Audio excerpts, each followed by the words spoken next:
time. Don't tell them that. We got a good group of people here. I was gonna say that is the difference between like DJs that are doing weddings and corporate gigs versus DJs that do clubs. Because they're all punctual right here, or like their own show, right? I mean, rule number 1: be on time. You know. Rule number 2: defer to rule number 1. Yeah, being on time will get you rebooked more than people even realize.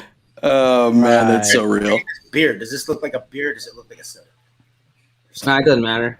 All right, it looks like we're live. I just finished up. What is it? A Prime Video commercial with Michael B. Jordan. Salutations, so we are now live, officially live. Hey. So once again, everybody, if you're just tuning in right now, coming in right now, I'm sure no one's in here yet, but we are doing another episode of the 9 at 9 DJ podcast. So we're just waiting on people to come in. Give them a couple minutes to get situated, get settled. Welcome everybody. Make sure to let us know where you're tuning in from. Like that are doing what?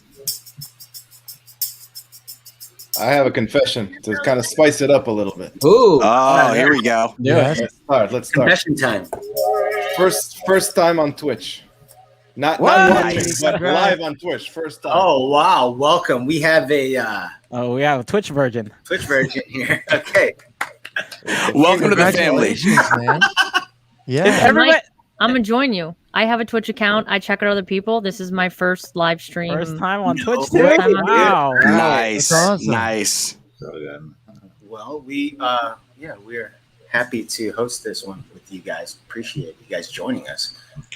If the two of you decide to get more active on Twitch, you'll find that the DJ community is like, we all know that everybody kind of knows everybody, but it's particularly tight knit on Twitch. Everybody kind of pops into each other's streams, and there's people that oftentimes will just show up because they like us. So you never know who we're going to see. Very cool. We like you. Thank you. It makes me feel needed and valued. Hey, wait, Sean, you need to tell everybody how I came to listen to you live at NAMM. Oh, yeah, man. Yeah, the NAMM situation. Oh, wow. I literally waited like half an hour just to hear him DJ. What? Yeah. It's crazy because I had no idea that was going on. It was while we were all there at the Roland booth. Oh, and at the Roland? It was the day we did the show, the first Beat Refinery takeover at the Roland booth for NAMM 2 years ago, 3 years ago. That was a dope 3 years ago, I think. 3. What is time, man? Yeah, 3 because we didn't make it this year. There was no. That's right. No NAMM. Yeah. So I did my my workshop situation, and then Michael came up and was like, I finally got to see you live. I'm like, oh my God, you were here the whole time? Thank you, man. So much love. I appreciate that. How did you enjoy NAMM that year, Michael? It's overwhelming, man. That was my first year. Where I come from, the whole country is the size of NAMM. Yeah.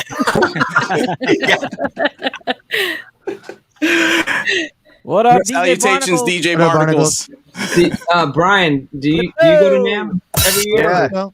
Yeah. Pretty much, almost every year. Clipto, shout out to Clipto. Shout out to Barnacles. Yeah, I definitely. What up, guys? I think I've been like five years in a row or something. It's wild.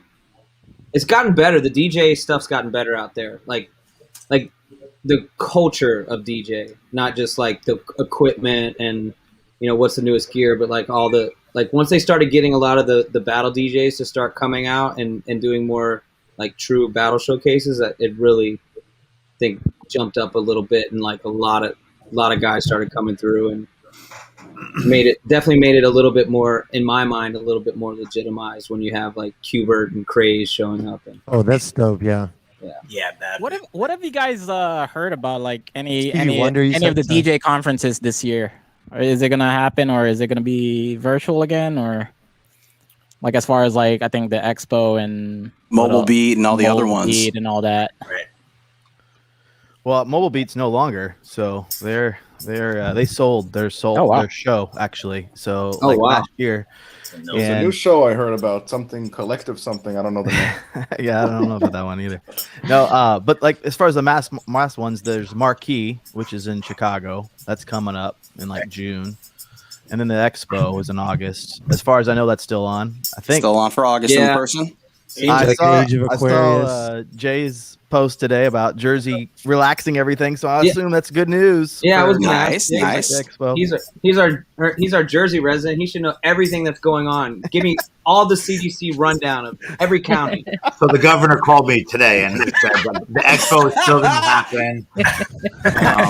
He said, "Yo, Jay, We're going to put pods of 8 chairs together when you go into Premiere to watch whoever play. It's going to be interesting. No, I think they're going to do it though, and they just did a Midwest Live. Mitch Taylor and that crew. I forgot about them. Yep. Like a small show. They just did that actually last week because 1 or 2 of our guys went out there to speak and do some stuff. So yeah, I think things are starting to move, which is a beautiful thing. And man, I don't know. I just want the world to catch up at this point. You know what I mean? The world needs to catch up to Jersey. You probably say that like 3 or 4 times a day, I would think. an hour." Yeah. What up, DJ Med? Age of Aquarius. Welcome, welcome. We're just getting started here. We've already got questions live. in the chat. We're doing a live taping of the 9 at 9 DJ podcast tonight. Of course, you see all of our guests in the building here tonight. It's all live now, isn't it, dude? Yeah. No, sorry guys. For those that don't know, we used to like do it pre-recorded and then it's live, and now it's live on StreamYard. So yeah. So Over the last year, we've evolved quite a bit. But we're powered by StreamYard. Clipto, we'll definitely get into more of the wedding stuff, but that question is a loaded question. Yeah. How do you get into the wedding game? Well, you beat me to the punch, Chris. I was typing that right there. What about everybody in the chat? Do you guys DJ weddings? Let us know if you guys are wedding DJs. Yes. Who here in the chat? Beans 365. Yeah, we got lots of homies coming into the chat. What's up, Age of Aquarius? We definitely I think most people don't start off as wedding DJs. So to ask how to get into the wedding game is going to be different for everybody. I think everybody's going to have a different response of how do you get into the wedding game. A lot of us, it's because you're DJing so long and a friend was like, come on, man, you're the DJ, only DJ I know. You got to do my wedding for me. And you're like, I don't do weddings. That was exactly what happened to me. Weddings, and now that's every weddings. weekend of my life. Yeah. And then you're like, okay, that wasn't so bad. Yeah. I don't know, man. My thing was just like that movie. What was that Jim Carrey movie? Yes Man? I think it was called. Just Yes Man. Yes Man. I basically that's one of them. came at a point in my life where I came out of another industry, altogether. And I had always been DJing since I was a kid. And by the time I got Serato? It was more or less like, hey, Serato. Say yes, Serato's in the building. Hey, Serato. What's up? Throw some Serato, boom. What up? What up? Thanks for finally following us. Oh God! It's one of 5 people it could be. Come on, man! Don't do that. We don't need any bad blood. We appreciate you. What's up, Tim Nice? Tim Nice in the building. Yeah, but no, I'm saying yes to everything. So weddings, bars, nightclubs. I still always wanted to do DJ battles. I just said yes to everything. All good, That's Serato, awesome, man. There's like a million DJs man. out there. It took you that long to run through to our page. And yes, I was scared going into all of it, but I figured it out. I had good people behind me to help push me through it, and yeah, you guys can do it too. That's awesome. It reminds me of Derek Sivers, the founder of CD Baby. Okay, I love that company so much. Yeah, he's awesome and one of the first people to distribute like CDs around the world. And he started by just doing like a friend a favor, kind of like, yeah, dude, I'll make you a CD. We'll put it in the record shop. That's okay. I got a thing. And then he would do it for free. And then more and more people started to ask him for that. And then he became CD Baby. Yeah. But he has this philosophy that is only say, he says only the hell yes method. If you say hell yes to something, that means like you've got the energy and passion to do it. So do it. Yeah. Right. And if you don't get that, then don't do it. And you only live once and you have so much time to live. So just hell yeah. Let me write it down. Hell yes. YOLO. I think I got it. All right. Hot girl summer, all the above. Just keep going. Man, Serato's really making it up to us. That they subscribe to the channel too. Thank you, Serato. Find that sub guy. Well, you know, we also have to give a shout out to OP and Cut Corners. Matt, they've both been on the 9 at 9 for us. They've been guests on the show, and anybody that goes to Beat Refinery knows we use Serato in all of our classrooms, and we really appreciate our partnership with Serato and education and Beat Source and how Beat Source. OP saved my ass 2 weeks ago this is a good pre-podcast story before we go live. I was into literally I had flown to a gig in Florida for a wedding, and they had a DJM Pioneer, the new S7. I never plugged into it once. I downloaded all the drivers, and it wouldn't start. Nothing. Yeah, restart, uninstall, reinstall, every possible scenario. And OP was like on the phone helping me out, and he's like, yo, what version of software are you using? I was using the 2.4 point whatever, and he's like, man, I think you need to try 2.5. And so I like hotspotted and downloaded the 2.5, and like literally 2 seconds before I was supposed to start the music for the ceremony, the virtual decks ignited. Shouts to OP Miller. Like, OP Miller. And then OP said, "That's what I do." Oh man, the trials and tribulations. And it's funny too. What do you guys? In a wedding? What's your most stressful part? Is it like the ceremony or the first dance, or where do you find your most anxiety? Intros, 100%. Making sure everyone's lined up appropriately. Everyone's actually there. They're not in the bathroom. They got off the party bus. They're not puking in the bathroom. I've had some of those. That's the moment that the spotlight is really, really on you. You're setting the tone. You're setting the precedent. You're setting the room, the confidence. You're kind of letting people know what to expect. And there's a lot to mess up in that moment. So that's why you got to rehearse, got to have your paperwork straight, and practice makes perfect. I'd say probably a week and a half, 2 weeks before a wedding, I'm practicing probably maybe like 15, 20 minutes a day, going through their names, drilling it in, actually like getting on a microphone, setting up something in the living room. You just practice it, man, until it feels good. That's it. Sparkle. Practice till you get it right. Love that.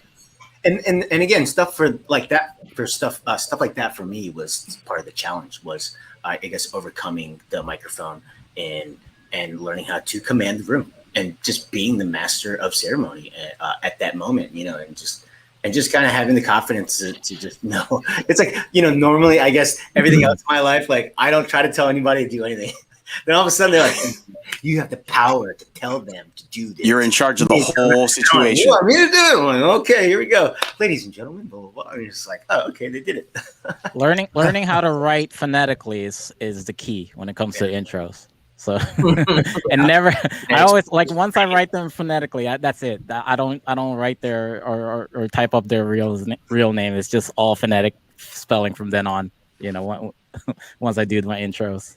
Another little tip hack that I got. So when I do like my final meeting with the client, again, like a week or a couple weeks out, with their permission, I do like a final run through of the wedding party, just to make sure no one dropped out, no one got sick.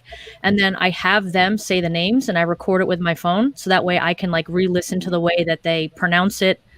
And that way I'm always sure that that's how it needs to be said. That's how they want it said. And I can play the recording and kind of just drill it in the head. That's a really good tip. Thank you for that, Rachel. Pro tip. Well, do you guys, what do you think, Chris? Should we start the show? We have enough people in here. So. Yeah, good. All right. So once again, everybody tuning in the chat, we again welcome back Monday night as always here on the Twitch channel, Beat Refinery. We are doing tonight a live recording of the 9 at 9 podcast, episode number 29. Hello. And we're going to go ahead and start doing the live recording. So hold on here. Oh, we're not recording it. We're not recording it now. And run tape. Run tape. All right, we're gonna start recording in 3, 2, 1. It's an ill mind that's still time build and refine. Still getting mine in the nine hat, nine.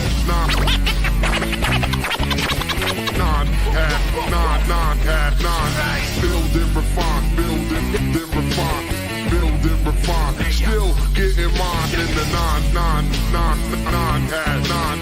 Build and refine, still getting mine. Geometrix, nine hat, nine. Sean J, nine hat, nine. Stylus Chris, nine hat, nine. DJ has one, nine hat, nine, nine hat, nine.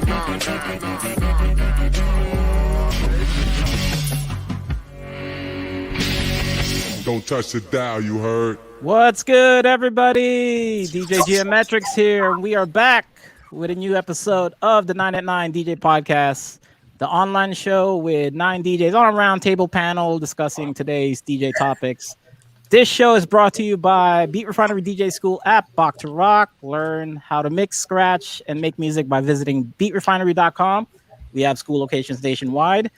We are streaming live right now on Twitch, and tonight is episode number 29. So for the people listening to this episode on the audio podcast, make sure to stop by Monday nights, 9 p.m. East Coast time, and join us whenever we do our live music playlist shows, as well as our live tapings for the 9 at 9 show. Once again, join us on Twitch, twitch.tv/BeatRefinery. If you missed any of our previous episodes, you can watch our past shows on facebook.com/BeatRefinery or youtube.com/BeatRefinery. Of course, if you prefer to listen to the audio side of things, this episode will be uploaded this Thursday to Apple, Spotify, wherever you consume and listen to all things podcasts. So make sure to click like, comment, and subscribe. On that note, we have a great lineup of guest DJs here in the panel tonight. This year's wedding season has recently just started. A lot of states are opening up more and allowing event venues to increase their guest capacities for weddings and other events. At the same time, we are getting people more vaccinated and getting this world back to a much safer place. So we decided to invite some of the best wedding DJ professionals in the industry to join us in this panel here tonight and get their insights on what kind of different changes to expect for weddings this year, as we are on our way back to being normal, I guess. Hopefully. Kind of evolutions are in the air. True. But yeah, as always, let me introduce the rest of my crew, my co-hosts. First up, we got DJ As One. What's up, guys? Welcome back. 9 at 9. We're live. Yes, sir. Are you excited? Are you excited for DMC to be back this year? Are we gonna get the exclusive that you're gonna compete again this year? Yeah, man. Yeah, no. It's okay to plead the fifth. I'm always excited the battle is coming back around. Yeah, DMC has a whole new category set change. I'm looking forward to how that comes out. I don't know where I fit in this year. And to be honest with you, I've been focused on a lot of other things, so we'll see. Maybe this year is finally the year I might just say, hey, I might calm down with that. But if you guys didn't know, man, DMC put out like a big schedule for the whole year, so there's tons of competitions. There's sort of everything's online. Let me say this: I'm interested in the beat juggle category. There we go. All right, next up we have Sean J. Yo, I don't know nothing about entering DMC, but I do know I'm wearing the same shirt right now that I was in that intro, so dopeness can see. Black V-necks. That's right, because black is beautiful, baby. Next up, we have our guest co-host for the night, and of course, he's a regular staple. He's part of the crew. So give it up for Doc Blust. Hey, what up? Doc Blust. Yes. Young blood. And finally, gonna pass the mic off to Stylus Chris. What's up, everybody in the world? We've got a really great show planned for you guys tonight, and we are very thankful to have these 4 special guests joining us, and really appreciate you guys all taking the time out to lend not only a bit of your time and energy, but your insights that are so valuable to so many people. You guys are already pretty much known as educators in one way, shape, or form, all 4 of you, and being on our show, which is really geared towards helping educate people and helping working DJs, up and coming DJs. It's an honor to have you guys, and we also want everybody to know that's in the chat that this show is certainly open to everybody. If you're just getting into learning about what a wedding DJ is, this is kind of jumping you ahead a little bit. Everybody that is on this panel is well beyond just getting started, and they are at the forefront of the industry. And what we're really looking to hear from them is just kind of what they're seeing happening now and moving forward from where they're sitting, where they're at in their careers. And so with that, we're going to run them down in alphabetical order, as we always do. Our first guest is one of the premier destination private event DJs who travels around the world DJing some of the most luxurious events. When he isn't on a plane or behind the deck somewhere, he can be found giving back to the industry by speaking at various industry events, writing for various blogs, publications, and leading his own crowdsourced coaching group on recording episodes of his own podcast, The Travel DJ Blend. And it can be found on Stitcher, iTunes, and Spotify. He currently resides in New York City with his wife, Tara, their 11-month-old daughter, Annie, and 6-year-old teacup, Morky Tucker. Let's give it up for our buddy, Brian B. What's up? What's up? Man. Thanks for having me, fellas. Good. Really glad that you could join us, man. Thank you. All right. Our next guest. This gentleman wears a ton of different hats. Private event, radio, nightlife, DJ, business owner. I think recently he might have been doing something, maybe a pre-show for Saturday Night Live. SCE Event Group all over. We're going to talk about that later on all the different platforms. He's an industry educator and edit content creator for Direct Music Service, DMS, very iconic record pool. And he really hopes to inspire people in the game to push the creative bar higher, to do more while embracing the artistry of DJing at its core. Love that. He's traveled the planet helping cool people do cool things. Absolutely. Let's give it up for the big dog, Jason Jani. What up? Yo. Thank you. What's up? What's up? What's up, brother? Welcome. I'm looking forward to this. I'm not going to lie. I'm pumped. That's it. Oh, nice. Over and out. We're extremely excited to have you on the show. Definitely looking forward to hearing from knowledge from you. Oh, yeah. And our next guest has been DJing since 2008. He's rocked crowds at hundreds of weddings, events, and clubs all over Israel and Europe, which we can't wait to hear about how that translates differently than here in old America. And today he lives with us in America, in the U.S., and is the founder of the highly talked about, especially in the private event world, Vibo, the music and event planning app for DJs. Let's give it up for Michael Mahler. Yay. Michael Mahler. Yeah. Thank you. Shout out to Vibo. Yes, can't wait to dig in a little bit on the things that you've been seeing through your platform. Awesome. And last and certainly not least, our next guest is an open format DJ from Connecticut who has emerged as a premier DJ in the Northeast, opening for iconic entertainers including George Clinton, Parliament Funkadelic, and disco queen Gloria Gaynor. He also supports the DJ community with educational content while partnering with top industry brands like Promo Only, iDJ Now, Digital DJ Tips, and Electro Voice. I've also heard a rumor that she really likes pizza. And we want to find out about that. Let's give it up. The internet DJ needs Rachel. to know. Yeah, I saw. Yeah. Shout out to all you guys. Also, happy Teacher Appreciation Day. Thank you guys. Oh yeah, Teacher. This is Teacher Appreciation Day, right? Like officially. Indeed. Another appreciation day? Man, I can't keep up, man. Appreciation noted. Oh my goodness. Well, thank you all for being here. Let's just jump right in real quick. And quick answer, have you guys started doing gigs again, and when did you start doing? I'm going to take it to Brian first. July 2020 was when I started back. I had about 3 months off. Nice. One of the rarest. Yeah. Yeah. Rachel. April 3rd, corporate event. First event since November 2020. Okay, so you just started hitting it back. Just started. But man, the floodgates have opened. And I'm ready. Yeah. Yes. Michael. I have to hide underneath the table. I haven't did a gig for two and a half years. But I'm planning on getting Rachel to get me a gig in Connecticut at the Pink Russian. What's it called? The Russian lady. Whatever. I'm gonna go there. Nice. And I have to get back kind of spinning, so I'm building on you, Rachel. Well, he doesn't need a gig. He doesn't need a gig. He's got like a nice software company that he's running right now. He's got his hands full. Once a month, I want to go and do it. The Pink Lady. What's it? You get on that. You get on that Pink Lady. I'm gonna stop over and pick up. I'm gonna drive down and get Chris. Then I'm gonna drive up and pick up Brian, and then we're gonna kick it over. We're gonna take the Jeep into Connecticut. That's what we're gonna do.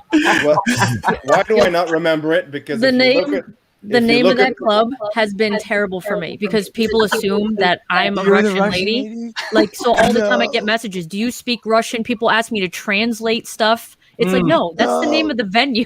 Like, yeah. Well, DJ Raquel. Rachel has so many names that she's worked at that I don't remember all of them. All right, Jason, what about you? When did yeah, you know, we've been really impacted. So the short answer is we've kind of dabbled over the course of last summer. Things started to change a little bit in the Northeast. Then they got locked down again. And then, you know, kind of like on the gray line, you know, it's kind of like a weird time, but things have been happening kind of like on the DL. So we've been dabbling a little bit. I just did some numbers. Last weekend, we did like over 40 events. Okay. So like, that's a beautiful thing.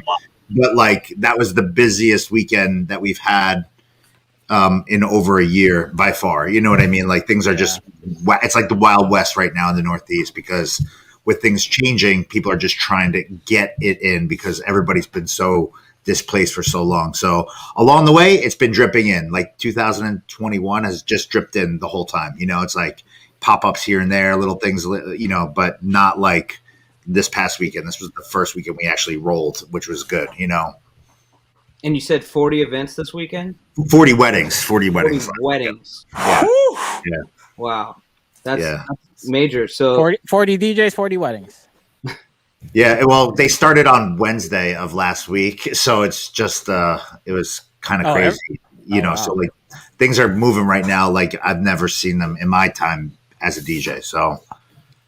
Yeah, I think that's a little bit of it's kind of a microcosm of the entire way the planet is working right now, where everything was just strangled for so long, and these industries are opening up and they're just exploding with the demand the same way. Like they said, chlorine tablets are like out of stock for pools because everybody bought a pool over the pandemic, built a pool, and they're like, you know, that's going weird. And it's the weirdest things are like the microchips for cars sitting, you know, because no one wanted a car and then everybody wanted a new car, you know. I can't wait for some of these toy hauler, like really cool, like things to start going on sale because people don't want them anymore.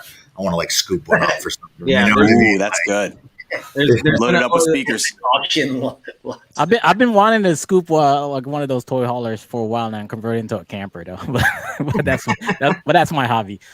Jason, so for the 40 events that you guys did, like for Jersey, what is the I guess the guest capacity for all of those events? Is it like a percentage of the venue or like a strict number? No, the legal limit as of today is 150. Wow. But that doesn't mean that the venues will follow that. And that recently just went up.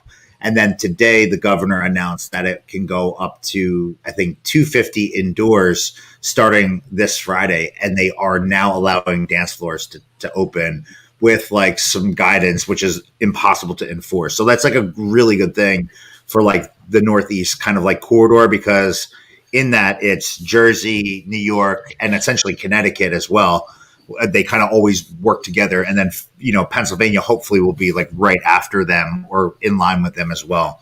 Right. So, you know, these governors work really close together for whatever reason. And Connecticut has been a lot further than us. We've been doing a lot of work up in like the casino properties for like Vibe dining and stuff like that leading up. They've opened up before us because they have a better vaccination kind of plan than like New Jersey has. But now the numbers are just by volume are changing. You know what I mean? It's interesting. And when you say that they all work together, I would say it's, a lot of it, people might live in one state and work in another state, which, negates the whole premise of like, well, the numbers here, like, I know New York was going through a whole thing of like some parts of the street, on this side of the street, there was heavy restrictions. You could literally cross the block and there was half the restrictions. And it's like, it just doesn't work. You can't take that approach. I'll tell you, it's insane. I mean, like Brian and I did an event in New York in a penthouse, like probably like a month ago, I think it was, right? Brian, it was a little while ago, and we were right on 6th Avenue, which in any normal circumstance, it doesn't matter the day of the week it is. At like 5, 6 o'clock, you would expect it to be like literally like locked tight, like you can't move, like gridlock. And there's like, I like drove into the city. I'm like ripping around. There's like no one even, I'm like at the light with like one other car. And that's like what the city's like right now. It's insane. And, I hope that this starts to change things again, because if not, like some of the stuff is going to be unrecoverable for a lot of people, businesses, and just like, I guess parts of life. I hate to say it, but it's like a sad reality of like the devastation that like, I don't think anyone even knows about at this point, because they're just looking at like, the cool new, announcement that's been done, but they're not looking at like where, like who's actually going to be there to move on. You know what I mean? Right. It's crazy. It's a crazy time. Yeah. Jason, like with the, what you mentioned, like capacity with guidance, is that something like, as far as like the dance floors, are they being strict about like keeping everybody seated or not even like going to the dance floor? Because I know, Chris, correct me if I'm wrong, like DC is still, they're still trying to figure out how to go about dance floors for weddings. It's impossible to like, so there's a lot of different ways that it's being handled. I could tell you straightforward. We work in some venues and locations where, it's literally like there's a security guard telling people to like sit down or put their mask on or whatever. Then we work at other places that are like, look, we've been through enough already. Like, we don't care. Do whatever you want. Just try not to post on social media. So there's no like one way. It doesn't really matter what the executive order is anymore. I don't think the governor could enforce it. It's unenforceable of what it is. But the guidance is like, yeah, you can't consume food or alcohol if you're not in a seat. You can't take your mask off if you're not in a seat. You're supposed to stay 6 feet away from someone on a dance floor unless they're from your household. So like, imagine like you are with your girlfriend or your boyfriend or whatever, whoever you're with, whatever it is. And you're like, we technically don't live in the same house. We can't like dance within 6 feet of each other. It's so ridiculous, Like a middle school dance as an adult. It's like hands above the waist. You're like, oh. Make some room for the Lord. Make some room for the Lord. There it is. Yeah, I don't mean to be like negative on any of it. It's just been such an interesting journey that like I don't think anyone could prepare for, or even like, the framework is different everywhere you go, and it's insane. Like I don't ask like my couples what their expectations are. Like I do, of course, but like my before I even get there, I have to call the venue and be like, what are your rules? Because like, if you're not going to tell these people before they get to that party, because they've been to 2 parties where like it's been no holds barred, and then they get to your venue and they can't have that, it like puts everyone into a really challenging and complicated situation. You know what I mean? Mm-hmm. Because tell someone that's, spending $50, $100, $80, $200,000 on an event, and then they can't like have a dance floor or dance or just whatever. And when that's like a major part of the overall day, for a lot of people, it's just very interesting. So very complicated.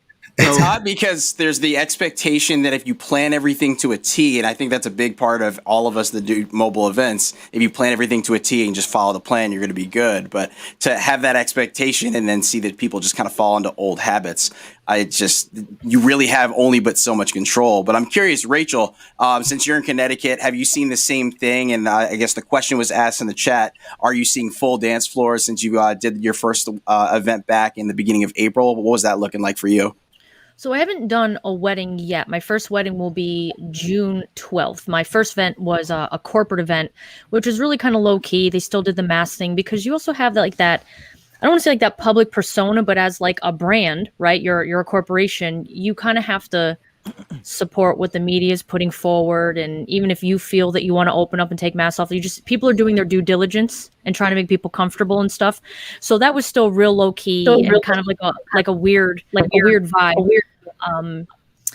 I have 3 couples that, because of these inconsistencies with restrictions and like what Jason was talking about, you can't dance with people that aren't part of your household. And so they're like, you know what?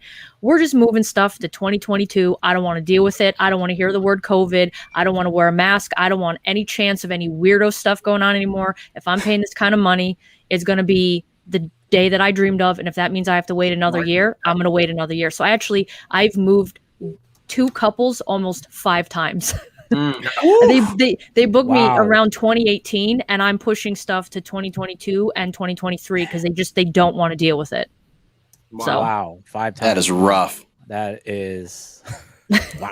We're like family now. It's like I talk to you more than it's no, you do. You build a relationship. You establish a connection with these people, both through empathy, trying to do what's in their best interest, come up with solutions, constant communication. I think that's the biggest thing in all of this, like between the venues and the couple, is just good communication. That's the only way you're going to survive this.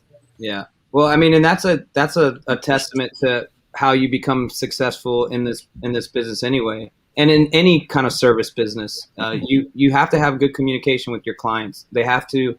I always try to tell my clients, I want to be as comfortable with you that you can tell me what you truly feel, where you can actually not be afraid. Like, oh, I don't know if I'm going to hurt his feelings. Like, go ahead, like say, like let's get cool enough that you can be like, yo, I don't want to do that, or I don't like that song, or where sometimes if you're just kind of running through with the client really quickly and you have only talked to them a couple other times and you're like, hey, how about this? And they're like, yeah, that sounds fine. But in their mind, they're like, and so that communication, that comfortability certainly lends to getting to a place of working through these serious fires. And speaking of DJ Fire 1928, that's a great point. You have to stay 6 feet apart at the airport, but then you're 6 inches together on the plane.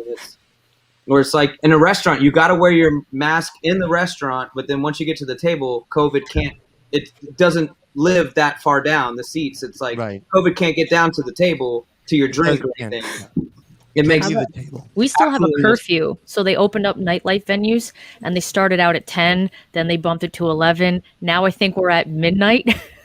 It's like, so I guess COVID only strikes after 12:01 a.m. I don't know. After that, you turn into a pumpkin. Everybody knows that. Gremlins, Gremlins are going to come back. Pumpkins don't get COVID. Now, Brian, you started. You were saying that you pretty much had a few month layoff, but you still done gigs. So, explain to us a little bit about that, and then maybe go into how you've seen the progression from some of those early 2020 gigs to now. Yeah, some of the changes that you've seen as far as like keeping yourself safe and others safe, and like the way we all do certain things. Like, what are some of the changes you've seen from beginning of like when you first started DJing July up to now? Yeah, well, first of all, that first July gig was the biggest wedding I've ever DJ'd in my career as far as attendance, which was really interesting. In July of 2020, and they were supposed to have gotten married, I think, in March or April. I wasn't even on that wedding, to be quite frank with you. There was another DJ, and he was booked in that July for some reason, and so they called me, asked me to come in. This wedding was originally going to be 1,200 people. They brought it down to 800, which was, again, like the biggest wedding I've done. But all of us were, I was nervous. I'm like in an 800 square foot apartment with my, at that time, 1-month-old baby and wife. And I'm like, I can't afford to get this, but this is a really good paycheck that could really help. You know what I mean? So, and it was interesting just to do something for that size group. I was really interested to see if how that would work and all of that. So kudos to the planner who really made sure protocols were in place, things I hadn't seen yet. I had to even think about for myself, hey, if I start getting bombarded with requests, what's this going to look like? So I made sure I was on a riser. That was step one, which I would do for 800 people anyways, just to see everything and be comfortable there. but I brought out the drum shield. That was my first like. I was gonna let's do ask. the plexiglass. Let's see if this works, you know. And I just felt like it was at least, it wasn't like a barrier that you're looking through a peephole. You know what I mean? It's like, it's at least, you know, a visually, you know, okay to kind of look through and everything like that. And honestly, you wouldn't even really be able to tell unless you got really, really, really close anyways to see that it was that. And I didn't even do it the whole way. I just kind of did it from like the middle of my like booth area up. So it wasn't like the whole from the ground up necessarily.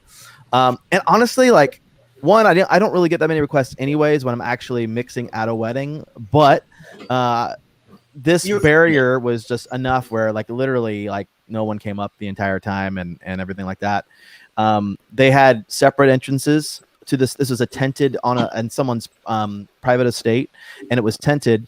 So every like set of tables had to come in through a certain entrance and exit a certain entrance. So they were trying to keep it done that way. And then they had this like machine as you went in and out of the tent that was like getting rid of particles. Like it was like almost like a vacuum, if you will. So you would kind of go in and out, and I mean it wasn't like Dyson intense. Airblade. Yeah, totally. And I'm like, I honestly don't know how, if any of that stuff really did anything outside of just make people feel comfortable, to be quite frank. Let's see. But I was also wondering what the crowd was going to be like too. I'm like, how are people going to be on the dance floor? Is this going to be, you know, well, it was in the South, so obviously it's a wild, wild west in a sense out that way, and anything goes. And people got down. And, you know, it was like there was no pandemic even happening. You know, I think you get away with more things obviously at a private estate than if you do it, you know, somewhere else. But yeah. It was interesting, but as it's evolved, ironically, that was like my biggest wedding I'd done. I also during this pandemic did the smallest wedding I've ever done, which was 11 people, and for 4 hours on a dance floor with 11 people is a whole nother level of preparedness and like also just trying to figure it out because I'd never done that before. I'm like, literally, they hired me for these 11 people, and my approach, you know. Chris, we've talked about it before, how like how you play for 200 people this totally changes for 30. Imagine going down to 11. Like you're not going to play the same way. You can't. 800. Right? After 800, right? Yeah, it's just totally not the same. So I feel like I grew as an artist, as a DJ through this pandemic and learning how to navigate through all of that, you know, and honestly, I think I'm better for it. I think my clients are better for it because I kind of gone through the fire, so to speak. And kind of walk through it in many different scenarios because a lot of the properties that I work at, they are regulated by their national chains, right? So like Four Seasons is a great example. Even though it might be open in Arizona, they have to still, you know, abide by what the national. I mean, it's a gray area to be quite frank too, is like how they navigate that, but they're going to err on the side of caution. So you're constantly playing this game of like, okay, what's this venue going to be like? What's this crowd going to be like? Every time you don't know, and even the planner, the client themselves, they don't know how people are going to react until we get there, you know? So it's just a little bit of an unknown. Whereas before, you know, it was always kind of an unknown with like, are they being as truthful as they can be with like what they've told me about the crowd? But now you add this other layer of like a pandemic and people getting sick and people knowing other people and how they haven't gotten together with anybody. In a lot of cases, this wedding was the first time that they've gotten together with anybody this whole pandemic. So like even that is another like layer to all of this. So it's just been like so interesting and an education, you know, 20 plus years in this game. And I'm still learning. Like this thing really rocked me to a core. Awesome. So I don't know if that answers your question. Well, you mentioned you DJ'd for 11 people, like Jason and Rachel. What was the smallest one that you guys DJ'd for, like since I guess the lockdown? Rach, go ahead. The one in November actually wasn't very big. It was only 23 people. It was a really intimate, small, private wedding. It was different, but it was a really good time. And everyone who was there wanted to be there, and they knew that they didn't have a lot of other opportunities to have a good time, so they left everything on the dance floor. Like they made that event count. We had a great time. We had a great time with that. I would say for me, it was probably like I did a couple like really intimate like virtual events, which were kind of like awkward and weird, which I would consider a live event. I mean, they were dope for what they are, but like to have like 12 people on a Zoom and you like full throttle just trying to keep them in it, you know, at like 4:30 on a Tuesday is kind of like weird. You know what I mean? Like, I'm like, just like, okay, I'm like I feel like I'm standing at Encore Beach Club in my mind, and I'm like literally looking at my camera, like, what the hell? And like they're just like, you know, like sitting there looking at you, like, what? Oh, impress me, guy. Yeah. yeah, like go. Okay, like what else? You know, next. You know, or I think I did a wedding in the backyard when it was like illegal to do weddings at that time. I mean, not to totally do it talk about it publicly, but it was like borderline, and it was like I think I had about 35 or 38 people there in a backyard, and it was a dope wedding for what it was. It was just it was interesting, you know. She wore like a $25,000 dress and was dancing in the grass, and it rained, and it was like they were just so over it. They were like, I don't care. We got married on like the front lawn, and my setup was right next to an above ground pool, and there was nothing wrong with that. It was just like you go from like just total different worlds, you know. But yeah. Welcome to Upside Down World, guys. Yeah, upside down for real. And I think that was the hack right there. Like since the lockdown last year, like I mean, for most of my weddings, at least like last year and some this year, is like a lot of the hack was like doing it outdoors. You know, like I'm lucky that I'm a DJ in Virginia where I DJ for a lot of vineyards and manor houses. So I was fortunate enough to like do, you know, sort of like, you know, like outdoor events. There was like a loophole somewhere when it came to like outdoor events where we were able to like, you know, cater to a lot of people, some more than it should be. But I mean, going back to hold on, one quick. Did the 11 guests also include the bride and groom, or would that have been? No, it included them. So 9. 11 guests, including the vendors. Actually, Yeah, the vendors. Yeah, and there was like a 38-person staff. Yeah, totally. Well, that was the other thing too. A lot of these, like more, I wouldn't say like the weddings where they had bands booked, right? At one point, they all wanted to still have these weddings happen, but a band would be ridiculous because it's just like for the guest count that these are starting to become. Yeah. So we saw a lot of people wanting to kind of change the feel because they don't want to lose the aspect of like what that was of that live component. So I found that people were just looking for a real experimentation and not just like the DJ piece only because they felt like that would be boring, quote unquote. So it's like, how can we give different layers to this look? Maybe it's a saxophonist for like dinner, but maybe we're switching it up with like maybe 2 musicians with the DJ for like the dancing portion. So it really became, and it stayed this way. Like I've seen this trajectory continue where people are still trying to make it somewhat more interesting now instead of just like, you know, DJ only or whatever. Like it's been an interesting feel. Brian, I'm glad you said that because I did a wedding in November that was actually 13 people, so 11 including the bride and groom to get to 13. And what you said that stood out in my mind is it doing that small event made it feel like you grew as an artist. So immediately I was thinking back to that 13-person room and what they ended up actually doing because they went down from like 175 guests that were supposed to fit in like the ballroom venue of a particular vineyard here and actually in just across the Maryland line in Pennsylvania, not far from me. And they ended up doing the party in the manner that they use as like the bridal house before the event takes place. And the entire time my mindset was just, I need to play like the joints that get you moving without realizing like, oh, I don't know this. Like Stylus Chris is really notorious for playing like covers of stuff that people know, but get you dancing without being aware that you're being like led on this journey. And it was one of the most fun events I've ever done with 13 people in the room. So thinking about that, and I think that's a very poignant thing. This is a really great time to take these examples and try to grow as a DJ, grow as a creative person. And I wanted to also parlay this to Michael.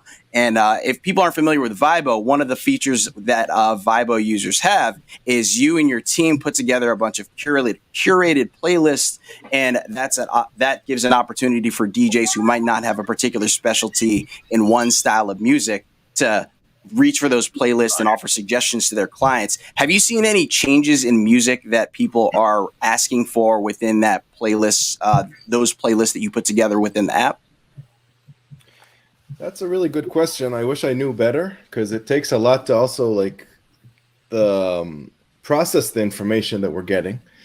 But I think what's interesting is actually the extension of those playlists, because what I'm seeing the trends in terms of the DJs that I talk to is that not only do they want the playlists in-house, but the integrations are huge, because as the years progress, the streaming services become part of our lives. It's like an extension of our bodies. You know, we live music. We're on Twitch. We're on Spotify, Apple Music. And the clients are educated just by listening to an Apple radio show about whatever. They know more than us sometimes. So utilizing not only the playlist, but plugging in the brains of Apple Music and Spotify with a click right into your playlist of the app has been huge. So basically, with a click of a button, you can find anything you want with any genre you want. And then not only add hours, which is like 300 or 400 playlists, but add an infinity amount of knowledge to any client within minutes. If that makes sense. That makes a lot of sense to me. I'm a big tech nerd, but the important part for everybody there is there's a lot of work that goes into curating this, but now your clients have access to all of the things that we have access to. I think the biggest difference you're seeing with the micro weddings and having these smaller and as all of our guests have touched on, you have guests that are coming to it that are just really grateful to be there because of what everybody's been through. They also know that if they're only allowed 50 guests and you're one of the ones that was selected, that's also, you know, a nice gesture, and you almost owe it to the bride and groom to party your ass off. Like, not to just be kind of laid back in the corner like, yeah, I'm at this wedding and yeah, it's cool and I'm texting on my phone. You know, it's like people are really appreciative of being able to have that experience. And to the degree I think a lot of us as DJs have also, when you're doing 50, 60, 80 weddings a year plus your other events and you're doing 300 events in a year, it gets easy to get jaded on all this stuff. And I think even a lot of the DJs have realized that what they get to do is pretty cool. It's a gift to be able to play music for people and call it your profession. And people are really like, man, this is I'm gonna come and it's 50 people, but I'm gonna crush this thing. And you're also getting the guests are their tight knit crew. So a lot of times they're gonna have the same kind of musical taste, or they're like, yeah, we all go to these, you know, we go to Coachella together every year, or we go to bigger EDM festivals when that was a big thing. And so people have a little bit more common thread to discover deeper music, which for us as DJs makes it a lot more fun to be there when you're not just playing the same, you know, Rolodex of hits that people play. And that's where I think Vibo is really cool, because that allows you to communicate with your guests and your bride and groom and say, hey, you know, like let's really dig a little bit deeper here, that music, and where does that special place live that you know is not the obvious, but like those certain songs, those little pillars of the night that you would never expect are going to hit, and they hit so hard. And it's like a random song like Annie Lennox, Walking on Broken Glass, you know, or something crazy like there was L. Henderson, Give Up the Ghost. Like, I wouldn't have known that I'm not going to play that at a wedding. And I played that and watched 150 people screaming at the top of their lungs. And you're like, okay, but it was like a sorority song, you know? Yeah, I played what seemed to me was like a Bruce Springsteen B-side, but then again, maybe I'm just not the biggest Boss fan. But yeah, you haven't been to a Bruce concert. There's no B-side. There's no B-side. No B-sides. I like what Beans 365 says. You know, he said that the weddings he's done, there's no dancing allowed, but it was neat to find those songs again that bring energy, but not dance energy. And I think a lot of DJs during this whole pandemic, especially the ones DJing on Twitch, has sort of like found a good vibe, I guess. You know, like a lot of mix sets are like really like into that whole vibe, you know, mentality. But I have, you know, Brian, Rachel, and Jason, have you found yourselves playing out of the normal you know, from the gigs that guys has done, like especially like Jason and Brian, you guys probably have done Twitch or spun, you know, mixed online. I mean, has some of the stuff that you've done online translated to your gigs as of late? You go, Jay. I would say 100%. I mean, like the thing that like I think a lot of DJs, you know, like, the people that miss kind of the wave of jumping into the Twitch game, I think, you know, it really like opened up a lot of things for a lot of different people, you know, and I like Twitch because like you can, you know, like I was feeling like Moomba vibes for like, you know, the month of October. So like every Tuesday I was like going on and ripping for like 2 hours, like Moombaton stuff. Right. Like, and I was like finding stuff I didn't even know I had because I watched Four Color Zach and I'm like, yo, I forgot about this song. Like what? And he might play the track for like 30 seconds, but it inspired me to like think about that track, which then made it into a session, which then made it at an event or was put into like a radio show, or maybe I like redid it and put it on DMS or like whatever, just because like I was present and seeing that, you know? So like, I think Twitch definitely has inspired like my performance game for sure. And it's also like really, I've tried to like make it, inclusive for like my family at SCE, where like my tribe, I want everyone to be watching or studying or listening or observing some of these people, because this platform has allowed you to like literally attend a Jazzy Jeff, you know, lunchtime, you know, mix set while you're on your phone, you know, driving, you know what I mean? It's insane. Like, so I feel like Twitch from, you know, a lot of different ways has influenced me from a performance perspective, because, you know, you hear stuff happening. You watch like, I don't know, there's so many good people to watch Scene Full Throttle all day, you know, for 3 hours of just dropping bombs left and right. And you're like, I forgot about that from 2013. And like, people are going crazy. Conflict just posted something about that. You know, it was like a whatever, Jay Sean track or whatever. Like, it was like, you know, like people are going crazy for 2013. You know what I mean? And like, it's just insane right now. So someone has to say it. Is it a Sean J or a Jay Sean? I mean, Jay Sean hit me on Instagram once. I'm just saying.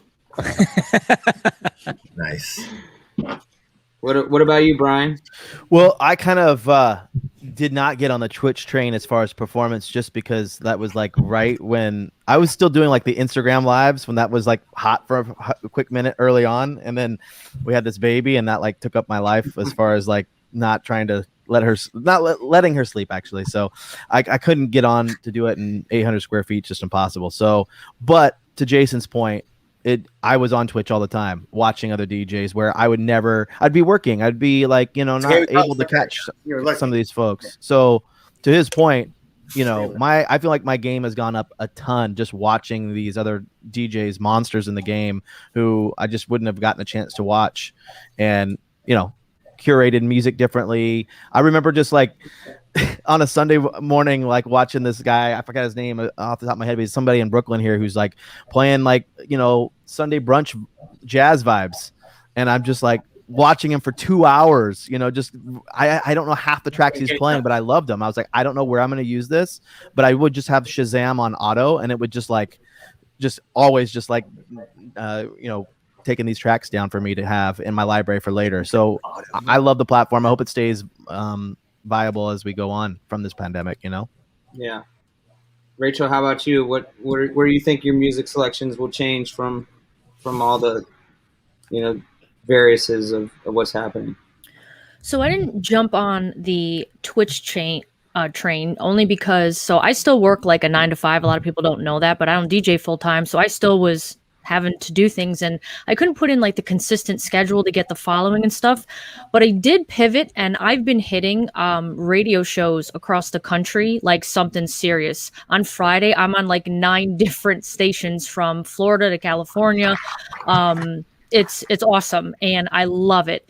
So it's forced me to keep my mixing skills real sharp. So as soon as things are ready to open up, like I'm ready to go. I'm energized. I feel creative and motivated, both from tuning into people on Twitch. Like you said, you're able to hear people you never would have had a chance to ever tune into, just to kind of hear what they do.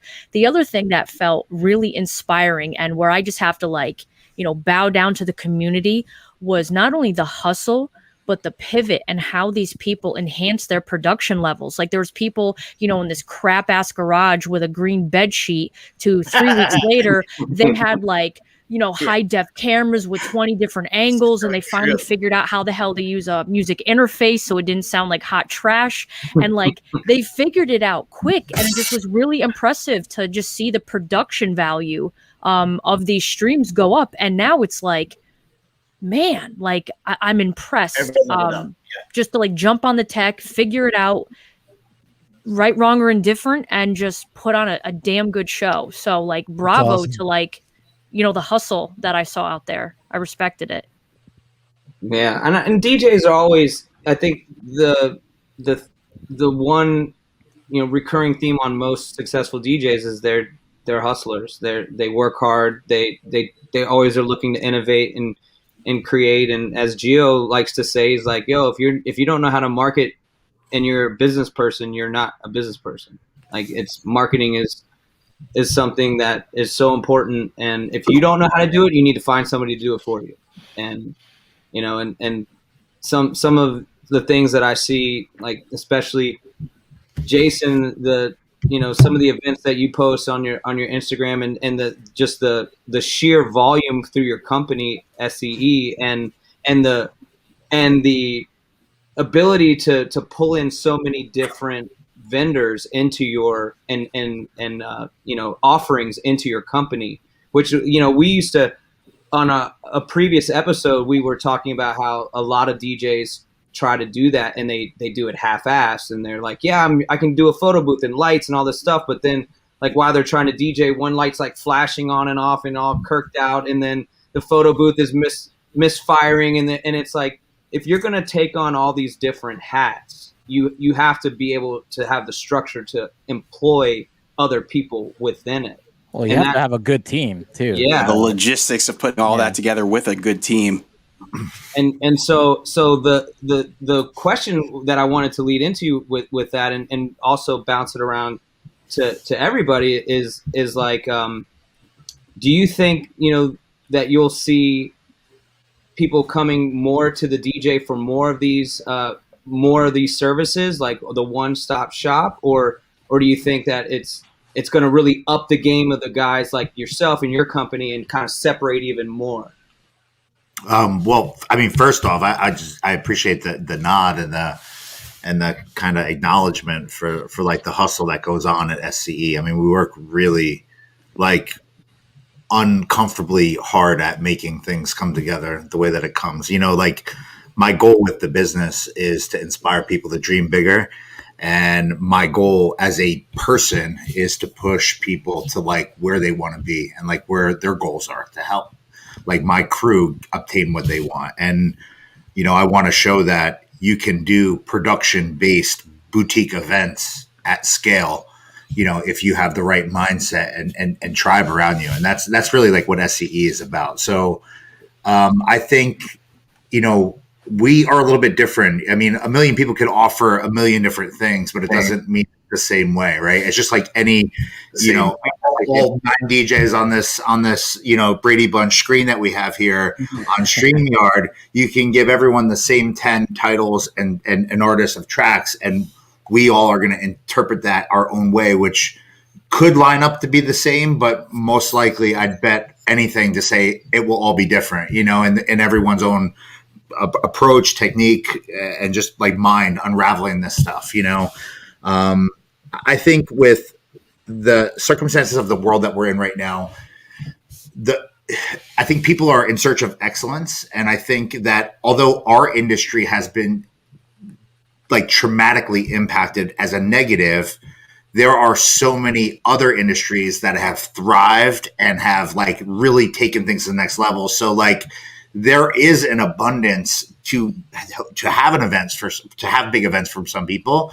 And then on the other hand, I think, going back to what we were talking about before, just because people are having smaller events, it doesn't mean that they're less technical or less complex. As a matter of fact, I would go on record saying that the universe of small events that I personally see, whether it's 30 people or 70 people or 100 people in comparison to what would have been 300 or 400 or greater, is that these couples now have the ability to like almost like ultra personalize the experience to like the extreme. Instead of spending, $3 on an invitation per person or whatever the rate is, now they're spending like $30 a person on like a gift for them to come out with that's like tailored to them, or they're creating an experience at the wedding that like fits perfectly, or maybe they're not doing it in like terms of a gift, but they're spending that money to dress up that tent that they're in to make it look like it belongs on the cover of whatever magazine or whatever. You know what I'm saying? Like people are really looking to make like it experiential. I think that's like where the industry, in my mind, is where the industry is moving at like the production, level for events. At SCE, we do events that are music only, and then we do events that are so technically advanced that I don't really know a lot of people that could handle them, and it's really just about having the right people to kind of handle the tech, the production, the organization, and then obviously the performance part of it at one time. You know what I mean? For me, we're an entertainment focused company. So like we don't do like photos and video and all that kind of stuff. Although we offer streaming because we learned it on Twitch and how to kind of like master the way use lighting and the tech.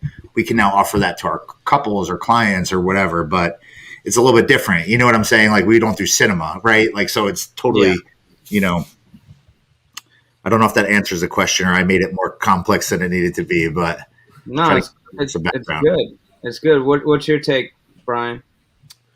No, I definitely think that the way that people are perceiving like the value piece is changing. Like if they are short on money, because there are some people who are short, every dollar counts, right? So like the excellence factor is going to be expected for that. And then there's other people who they weren't affected, on the other end of the spectrum, and they just want to make sure that they have something completely like the money isn't a factor, but they want it so epic and they want it to look different and feel different that there's still the excellence is still there on both sides, right? So it doesn't really matter where you are on the money side. It's more or less just like you better be bringing it everybody, and if people, it's funny. I saw somebody like the other day on Facebook, someone was like, "Hey, I haven't been listening to music the entire pandemic. What songs are hot?" And I'm just thinking to myself, oh man, wait, God. What? Like, what are we doing? This is a DJ? Like, yeah, this is like a DJ group was like, "Hey, can you guys tell me?" Like, and I'm just like, dude, like you should be putting. I mean, this was like, there's no excuse not to be putting in the work. Like there was no excuse not to put in the work when there was a a slowdown like in what was happening, and people they're not going to make it. They will not make it because the other people have passed them by. So hopefully everybody can just put in that work. Yeah. And Rachel, how about yourself? So I've noticed kind of like a split. So I totally am going to piggyback off of Brian and Jason, where events are either becoming hyper customized, super tailored, because it's just such an intimate space. They have more resources to allocate to fewer people, and they're trying to make the most out of that experience. So they want to go bigger, better, more elaborate, just to make up for what they had to give up in the first place. But then I have the other couples that are like, we've been through so much. We don't give two what about any of the flash and glam. We just want people to have a good time, feel good, have great music, few cocktails, and just come be with us and be in the moment. And I don't care if it pours. I don't care if the food doesn't show up. They're like, at this point, we just want to do this. We're over it. We want to have a good time. And they've just kind of like let all control go. It's kind of like whatever this is going to be, it's going to be. And let's just rock it. The bride that I have on the 12th, that's kind of her approach now. She goes, I love you. I hired you. We've been through hell. I trust you. I don't want to plan anymore. Don't ask me any more questions. I don't want any more follow-up. Just show up, do what I hired you to do, and let's just have a good time. So, we'll see how it goes. Yeah. And it's so real. Michael, I'm curious from your end, from being with the app, have you seen people request, or inquire about certain services or new features that due to the pandemic, due to what people have seen happen? Has there been any kind of things that stand out to you that you've developed in this? Yeah, have you added any like pandemic related features? I guess that's what. So before I answer, I just want to give a shout out to Sam and Ray in the chat. But yeah, it's interesting. I had a conversation with Brian B when the pandemic hit, and he was asking me. I think you were interviewing me for one of your podcasts, and he asked me, "What are you going to change?" And I told him the answer was, we're not really going to change anything. We're going to use the time, kind of like when you're DJing, you show up and everybody sees what you're playing, but they don't know what you're doing behind the scenes. You're prepping for like days, you're getting all the, so that's what we were doing during the pandemic. I told Brian, we're not changing anything. It's going to end. And when it ends, we're going to have tools that are better than ever before. And now now that's what's happening because, things are booming back. People don't have time. So the DJs, I got Brian to use the scanner first time last week. It will change your life, Brian. I'm telling you, it will change your life. Brian Gio uses it. I'm a proud user of Vibo, so that's been like as far as like you've been on for a long. You've been telling me about Vibo for a long time. I guess I'm like one of the first users. But yeah, I mean, as far as like a time saver, man, like it definitely helps save time as far as like planning your music, and it gives a good tool that your clients and customers can use to really help customize their music playlist and event. It's like it's such a very helpful application, and I always recommend it to anybody, especially if they're looking to improve their business. That's an app that you can easily add to your into your workflow, and it's a good selling point too. As I've sold a lot as far as like letting my clients know, I have this app, you can use it, it helps with the music, and they're like so impressed by it. It's like, wow, okay. I think this is a good opportunity really quickly. Michael, if you wouldn't mind, for anybody who's not familiar with how Vibo 1.0 worked or 2.0 works now, can you kind of give a rundown of what we're talking about when we say like the scanner and generally what the process is for using Vibo? Yes, please. Sure, but I'm having a technical issue. These are my earphones I used to DJ with back in the day, and I haven't used them for 2.5 years.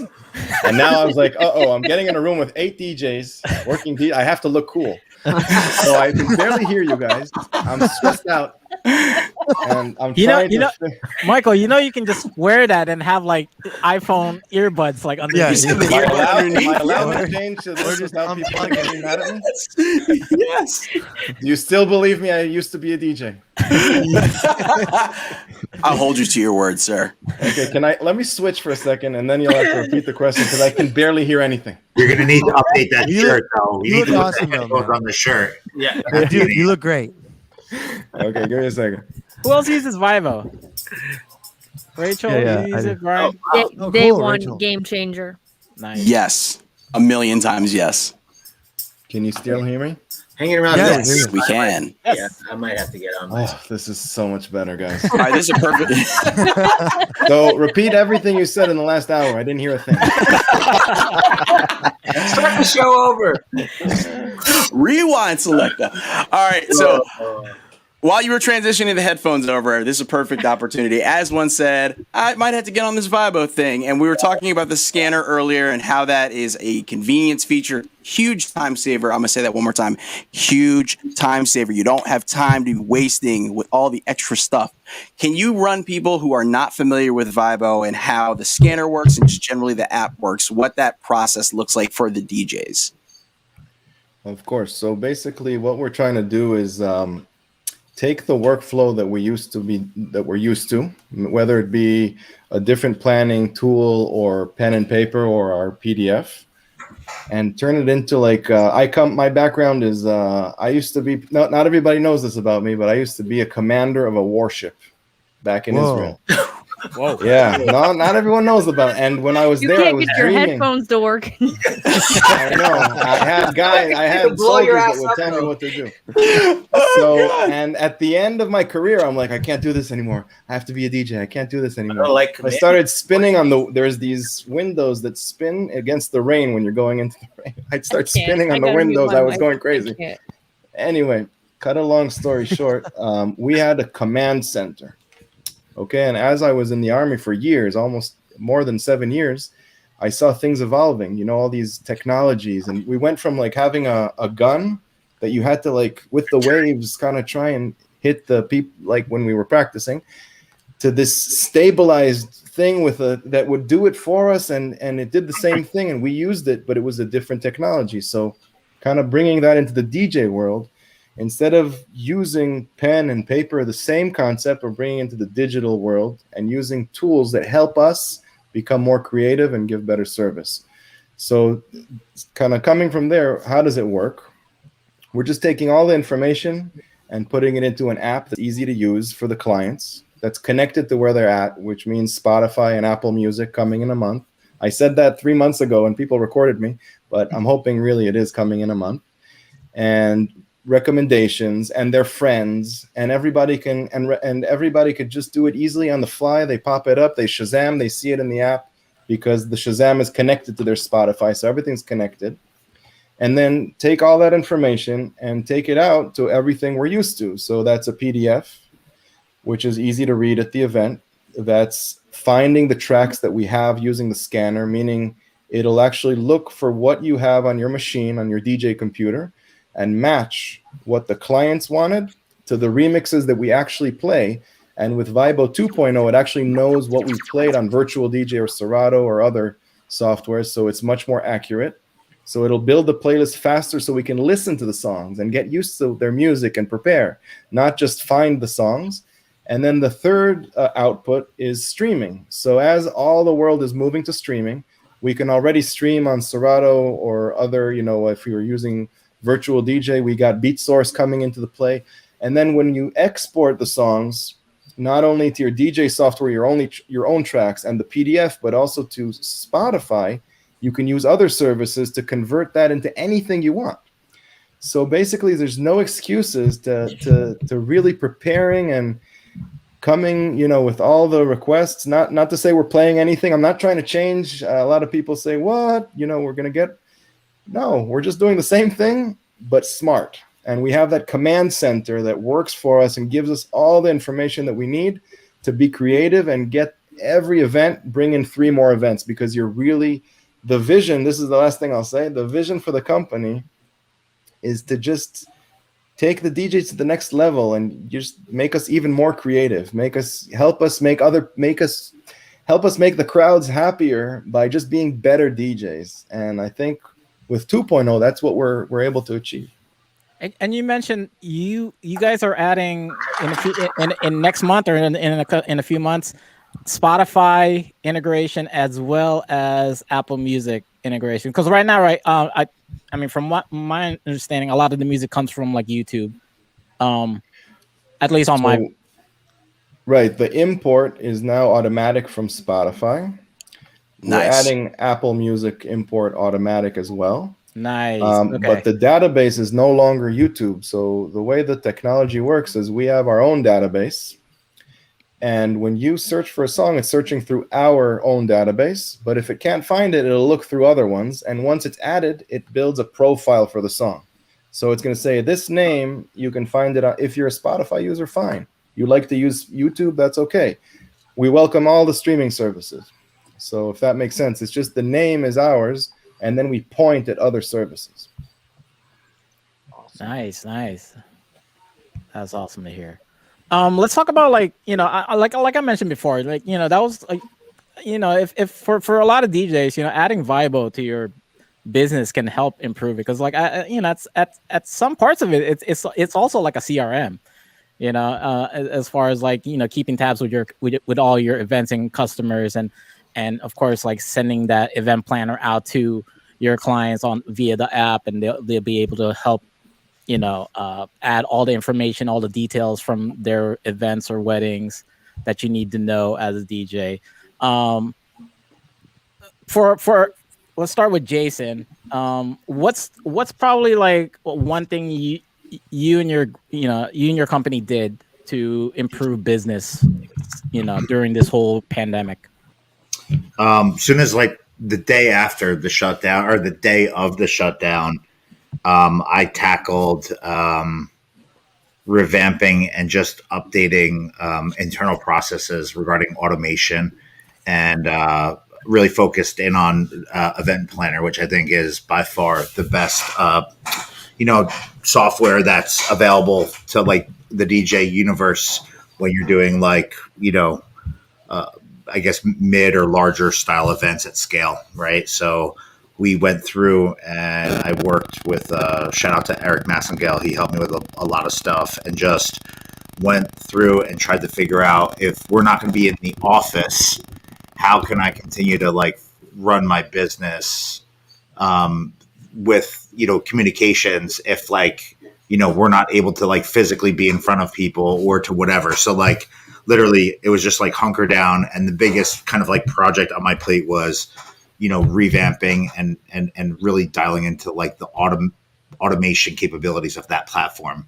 And then that was followed by like a complete rebuild of our entire website from the ground up. That was like SMO and SEO, very like targeted, so that, we're going to improve our rankings now. I'm going to use this time to like double down on like things that are going to create opportunities as we build out of it. So those are like two things that I did that I think, were very smart. And if you want a third, it was just like dial in, costs, right? Like look at every single dollar that was going out from the business and like figure out, is it nice to have? Do we need it? Or is it like critical in order for the business to function? And just get rid of whatever is like excessive or wasteful. You know what I mean? Trimming the fat. Big time. Yeah. Oh yeah, definitely. During this pandemic, that's every single business, single op or multi op should have done an audit. Should have, as far as like as far as finances and all the expenses that you pay. But what about you, Brian? What's something that you've improved on during the for the business? Yeah, so we I operate like a mid-level brand as well that's kind of in the Florida market. And so we basically completely flipped the business model 100%. We had always trained from the ground up basically in that market. Guys who and ladies who'd never DJ'd before, kind of taking them through the training and all of that. But we switched it to more of an agency style approach and just thought, you know what, we're going to bring in some ringers. We're going to just go that approach, raise our rates, and just like not have to worry about the man hours that, I think there's nothing wrong with training from the ground up, by the way. I did it for years, so I totally see the value in it, but we just thought we'd switch it. So we had to recreate our website to reflect that and fix all of that. All of our marketing and stuff needed to be adjusted to hit that kind of new market, if you will.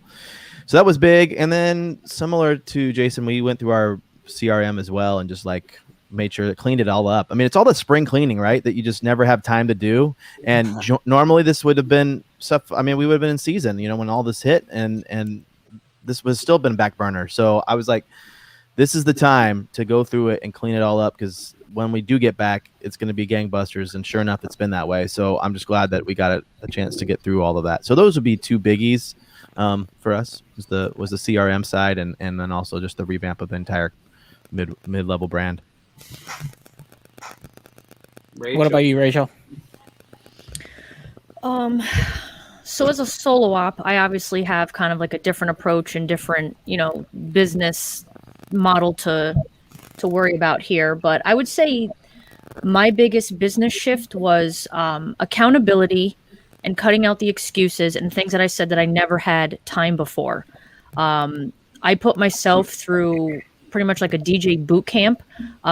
Started out with cleaning out the garage, getting rid of all the crap that I haven't used in the past year. So old lighting, stupid, ugly poles, and just I did like a complete gear cleanse, sold it just to get rid of it. And then once I had everything out of the garage, I actually set up this like really dope block party just to test everything out, dust off the cobwebs. And then as I put things away, I made sure all the wires were in order. I cleaned everything. I did gear maintenance.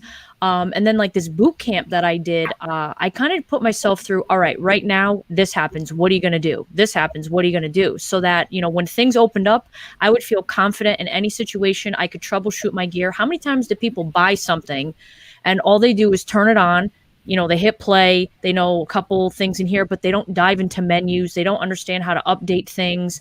They don't really dive into the gear. And I'm kind of a gearhead. Everybody knows that. You know, that's kind of the focus of my educational content. So, like, I just wanted to feel confident with my stuff, clean out the crap, and also stay visible.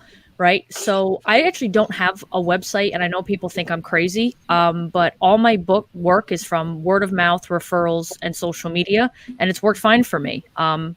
So I had to find a way to stay visible, right? If I'm not able to gig log and I'm not able to, you know, be out there working and stuff, like how am I going to make sure people don't forget about me when things open up? So that's where I really hit, you know, my YouTube channel hard. I really learned how to operate Instagram. I hit those radio shows, you know, making sure people were able to hear me weekly, and just did what I could just to remain relevant and dialed in and survive this thing, you know?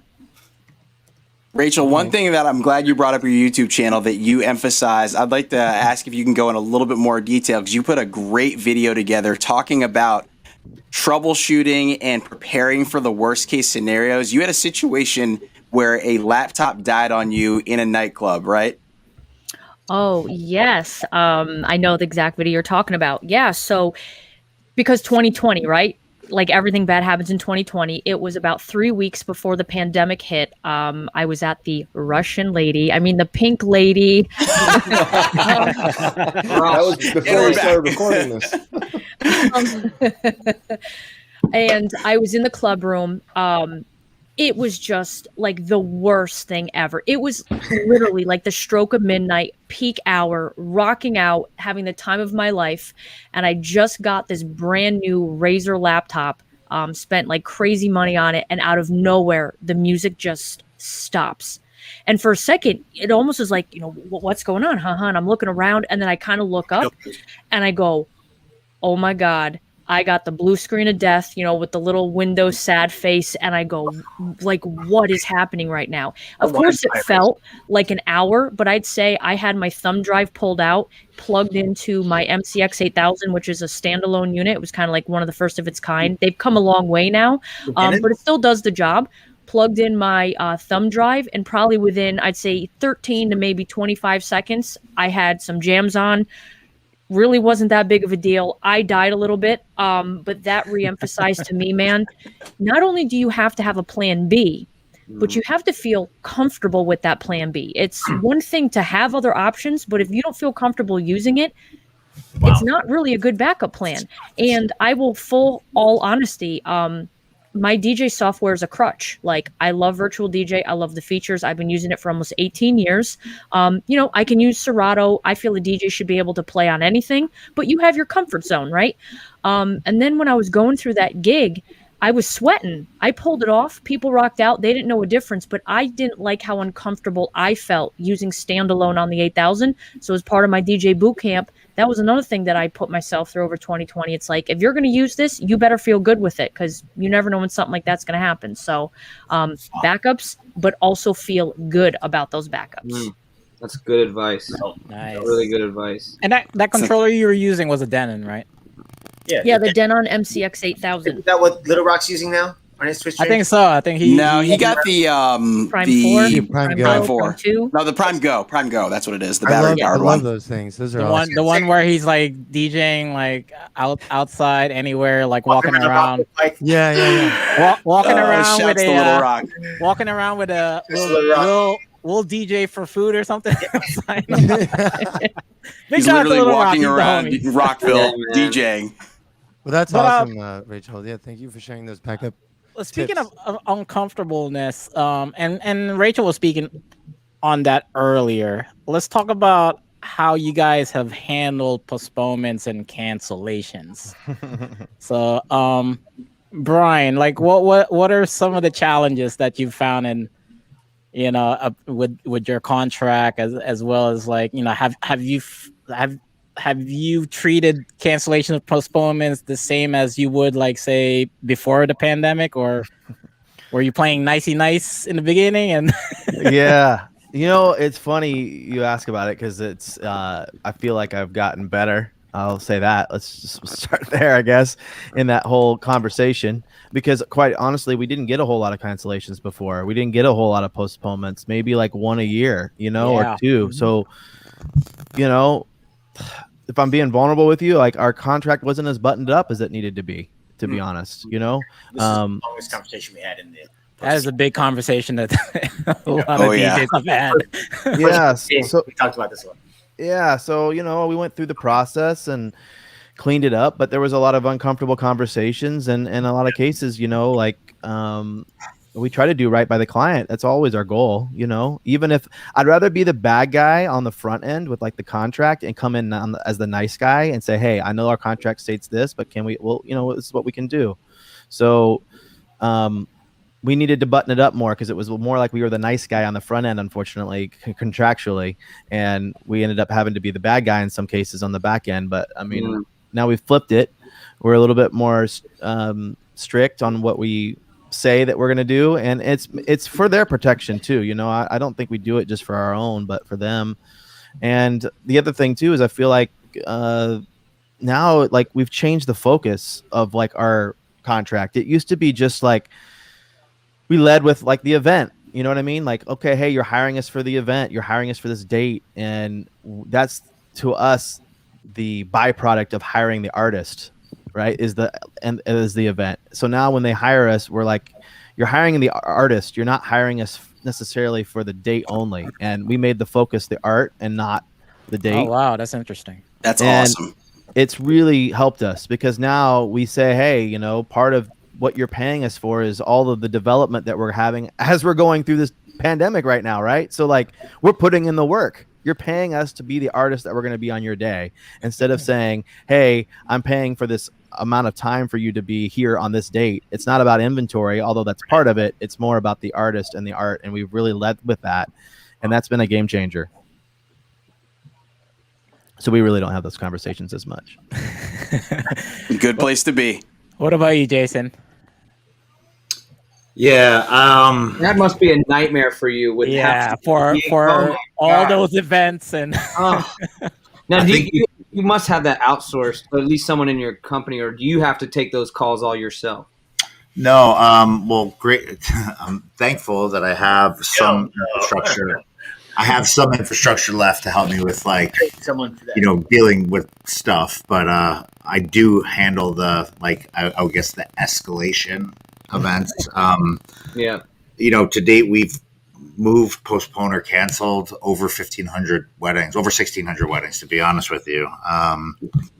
So not to go into dollars and cents or like impact to like lives, but there's a lot that that touches, right? It's far greater than just the company name or me or that host. There's teams of people that this all impacts in different ways, whether it be a contracted musician, it could be, the support team members that are dependent on, working those two events every week for that host or that talent, option, or that program lighting, or do whatever. So I think when this all happened, it was only supposed to be for 2 weeks, right? Or maybe 30 days, or then it was 45 days, and then it was like 3 months. But like right from the beginning, I remember having this call with my office team, and I was like, I don't really care what our contract says. Like, I'm not going to allow the circumstances that we can't even control at this point to ruin, 15 years of incredibly hard work. I mean, like, we have thousands of Wedding Wire reviews. We have just hit 1,000 reviews on The Knot. So like in total, there's probably 6,000 reviews between Wedding Wire, The Knot, and Google for what I'm super proud of. Up until, maybe like 4 years ago, there was only 6 of us that did events, wedding events for SCE, like as a full-time thing. So we worked superhuman hard at building this brand and the reputation and all the stuff that is associated with it. And I wasn't going to let this pandemic break that or me. So I kind of just said, as long as we have the talent available, we'll do whatever we can to save that event, because I never want to be the person that couple or that person or that company or that client is talking about on social media that like stole their deposit or just didn't do the right thing. So I kind of just said, I don't care what the contract says, but from a human perspective, we didn't start this. It wasn't our fault, nor was it their fault. There wasn't like either of us could control it. It was an outside kind of like, God, they call it or whatever.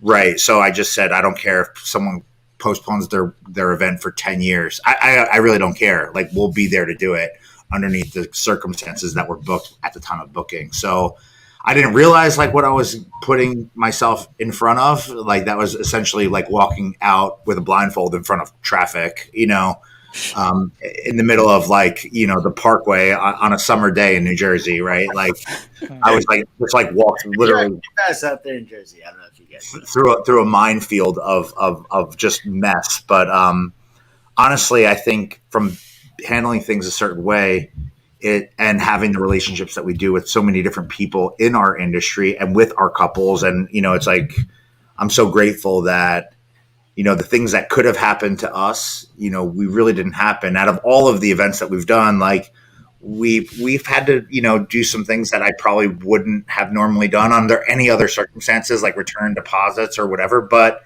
we've also like solidified the relationship of why we're the go-to for so many different people, you know, by handling, you know, everyone's issues with incredible care and incredible kind of like understanding, even at like our own expense. And I think, you know, that's the difference to me of how someone will make it through a situation like we've all kind of encountered versus people that, you know, are going to struggle to build business as the world starts to heal because they did the wrong thing by so many people. And enforcing your contract is not wrong, like by any means. I mean, like I've had numerous conversations with Brian because, you know, like we talk a lot on different things, but, you know, like he shared his contract with me and I was like, holy, you know, whatever, I have to like update this. So like we literally changed everything. So like now we're protected if we ever had to like go the legal route or like stick to that. But I think, you know, this is a very unique circumstance, as everyone is aware, that no one really could have predicted or truly planned for. No, and like truly planned for being like, okay, like you're gonna have to stop your business entirely for a year or plus, you know, a year and a half, and like, and just sit there and just hold on. You know what I mean? Like it's insane. I've worked harder for a lot less than I think I've ever worked in my entire life, and I've sat on the top of the mountains and looked around and been like, yo, this is insane. And then I've also like, I know what it's like to dig in the trenches and eat peanut butter and jelly sandwiches and like worry about how I'm going to pay my bills like everybody else. You know what I mean? And this past year has totally humbled, I think, so many things for me personally, you know. And as Chris said earlier, like it has made me truly appreciate the opportunity of what this world really is. And then like how grateful I am to like help someone execute something when you have that time, right? The weddings I've done recently, it's just so rewarding. And so like, you know, I think I'm happier than the couples when they're there. I'm like, holy, you know, this I'm like, wait, you want me to get that for you? I'm right over here. What's up? Like cheesing the whole time. Like I just, you know, whatever. It's crazy. I love that. And you know, Rachel, with your kind of what you were talking about before, where so much of it comes from word of mouth, usually means that there's probably a connection to somebody else that knows somebody. I would imagine these conversations were even for you maybe a little difficult because there might be more of a personal connection or somebody, you know, when you're just handling it one-on-one, you're a sole proprietor on your own. So how have you had to deal with the contracts? 100%. There was a lot of difficult conversations and everyone was flying blind, right? I mean, for the first several months of this, nobody knew how to like move, how to navigate, what they could do, what they couldn't do, what was legal, what wasn't legal. And I think just the confusion, kind of just made people pause. And then as people kind of started getting like panicked and we were running out of toilet paper and like, you know, things just went like crazy, people really started like reprioritizing things, and these tough conversations just turned into like moments of empathy. And it just was like, all right, let's just hold the brakes. Let's just reset.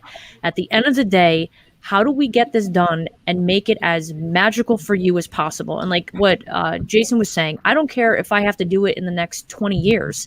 Now, as a DJ, when you're making promises of that, you know, it's hard to anticipate, you know, what business costs are going to be and what schedule's going to be like. Or I don't even know if I'm going to even be alive by the time you want to reschedule this, you know.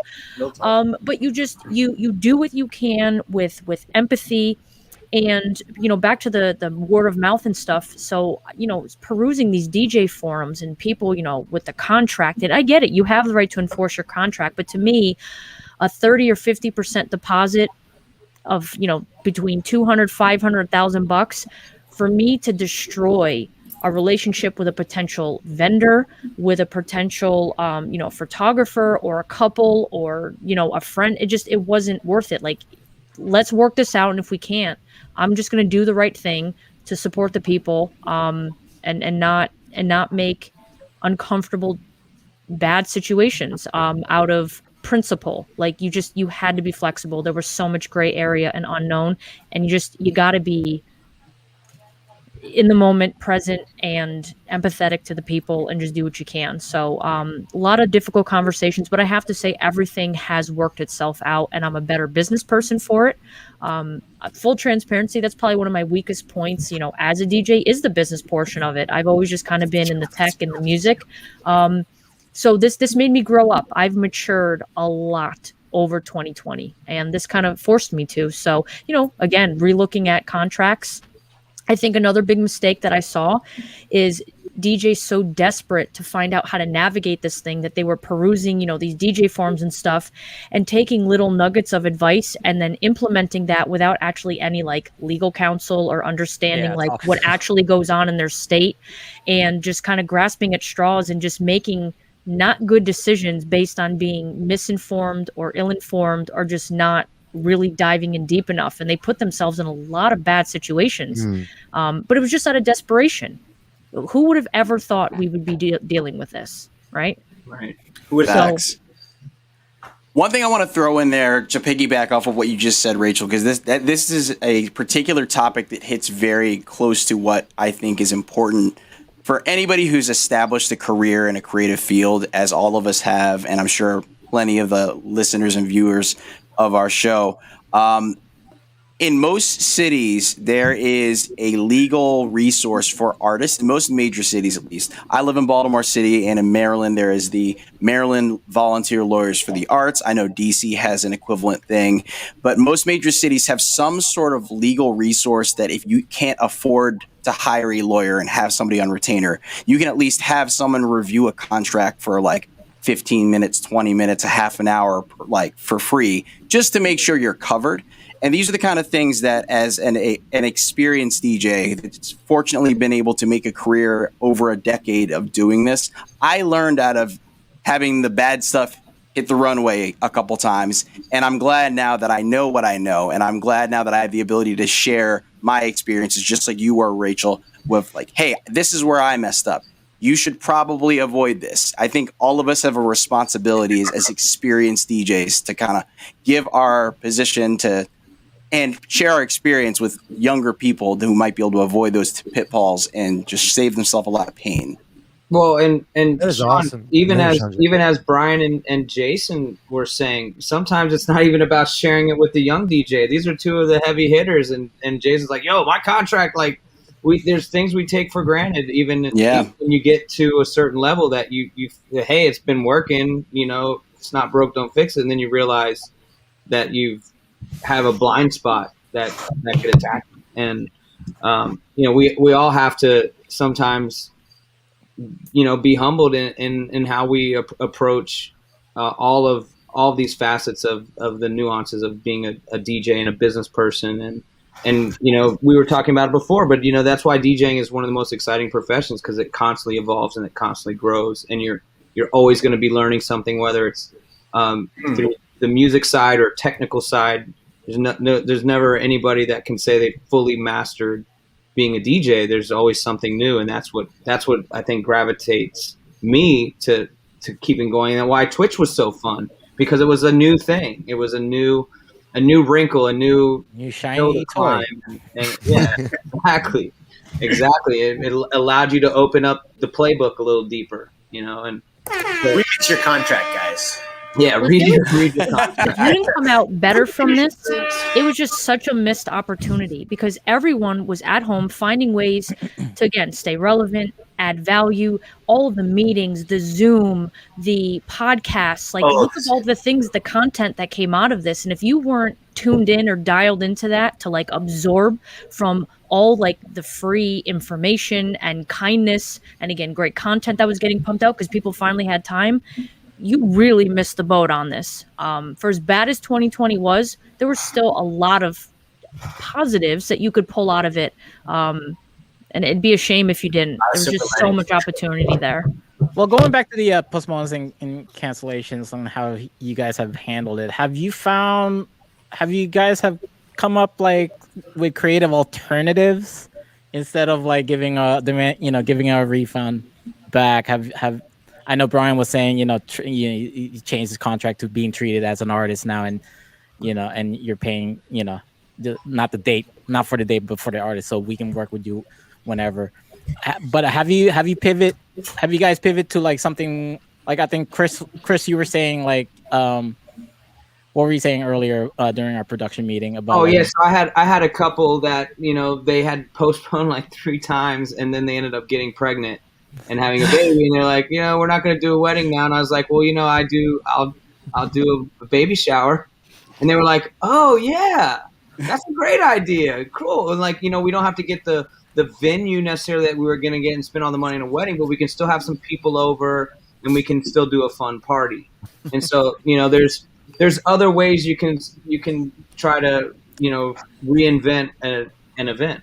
Or you can convince your client or customer to sell their wedding to another couple. Sell their date. You can sell all your vendors to another couple. Yeah. Wait, guys, why don't you guys just get married? Have you guys? Why don't you guys get married? That was a story last week. I already paid for it. What? That was a story last week. There was a bride that decided, you know what, I'm not gonna have the wedding. And she already knows about the whole contract situation and non-refundable stuff, and she decided to sell her wedding to another, to sell the date, sell the venue, all the vendors to another couple. You take that Washington hat and you flip it upside down. It's a nice M. It's good for Minnesota, wherever you want to go. Make it work. Montauk wedding, son. Montauk. Oh, hold on. Put it to the east side. What's up? Exactly. I'll make it work. We'll figure it out. Bill, that's amazing. My wedding date's getting sold as an NFT. Oh my goodness. Man. Time to get a deposit via Bitcoin or what is it, Dogecoin? That is that right. Dogecoin. We were wondering if any of you guys would take a deposit for a wedding or payment from one of your clients, or has anyone already done that? In that currency? No. Yeah. Anybody? Any takers? But I was gonna say to Chris's point, I don't think I had ever DJ'd a baby shower before until this pandemic, and I'd done 10, which is wow. COVID babies. Let's do this. What the hell am I doing? Is that the pivot for the year? Yeah, I'm maybe I got a new market now all of a sudden. Backbone here says he would take babies coming out, man. So a payment through Cash App, and I assume Cash App is one of the apps that allows you to send Bitcoin and other cryptocurrencies as gifts or payments. Let us know how it works out, Backbone. I'm very curious. Do you have to pay a fee for Cash App? I think there's a small fee. Yeah, there's a small fee. Okay. Mm-hmm. Anyway. We have we certainly have an interesting time of, you could have, if you put one of your deposits if you would have taken a 2019 deposit in Bitcoin, you'd be like, if you don't get married, it's okay. I'll just keep this deposit. I'll give you back your portion. I'm still gonna have like 5 times. I'm gonna go buy 5 Teslas. You're absolutely right, man. It would be interesting. I tend to you know, being that I have most of so many different things going on, and I only run my DJ business, and I'll do subs for people. I don't tend to take big deposits. I like to. I'm old school. I want the money like the day I do the gig, like instead of like you guys, Jason, you're running this big operation, and those deposits keep the thing rolling. I've got lots of different tentacles out in the world, so it's like for me, I want to get there and be like, cool, this is what I made. So I usually take a little less deposit, but after this, I feel like it's definitely changed my thought process to go at the industry standard of 50%. Now that's what most people do. I'm usually like Rachel. I think I'm more like you. I'm nicer, and I'll be like, yeah, whatever you want to feel like paying, just pay the rest. I'm that guy too. It's more for them. They like whatever you're comfortable. I don't take big deposits. I have this guy's ass locked down. I like little stuff, man. I some of the biggest events I've done like started with a $500 deposit. Like literally, like I think the world we're in right now is like if you try to, if it feels uncomfortable for people, this is like 101 stuff for me, right? Like if it feels uncomfortable or overwhelming, like they're going to bounce and go to someone else that is going to listen to them. And the world is an uncertain place right now. So I think one tip I would give anyone that's looking to like expand their business is like allow people the ability to grow with you and earn their trust completely first, because once they're in your world, you can kind of like grow that relationship and that contract or that service or that whatever, and we only do a $500 deposit SCE as long, because I don't want to live, technically you're not allowed to use that deposit until you execute the event. Like in the real, that was like a lesson I learned in COVID, because like we've always done that because it was just coming in. It wouldn't stop, like I never thought the world would shut down, So like, like an accounting lesson that I learned is technically from a legal perspective, if you're executing a contract, you are supposed to put that money in like a safe tender account, right? It's supposed to be like in an escrow account until you execute that contract in its entirety. And that's when it should be deposited into an operations account that you would pay out whoever, and the balance would sit in that operations account.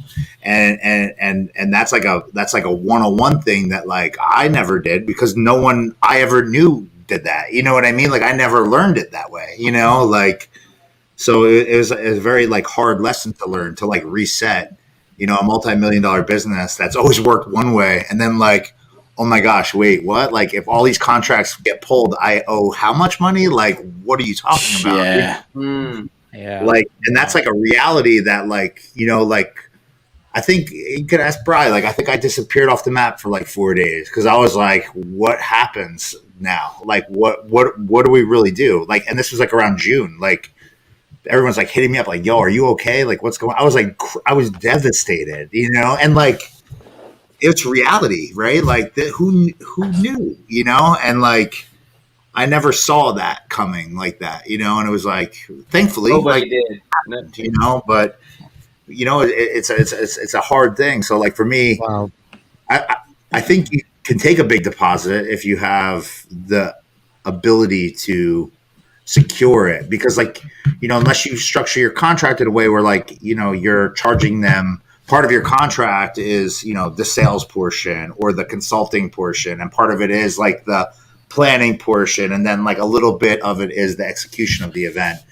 It really depends how you spell it out. But there's a lot of things that you got to think about that, we've had to adjust, right? Just because of the world, but not to go on too much, but I think you guys get it.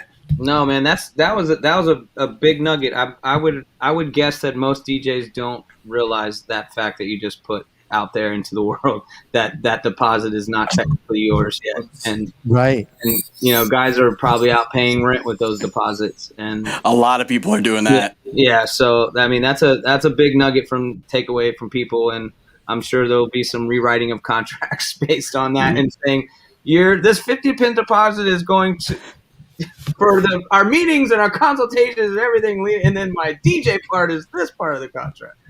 Is that's I mean, hearing that from Jason, I mean, just for me alone, man, I'm like, you know, I've been good at having an escrow account for all the DJs that I booked out.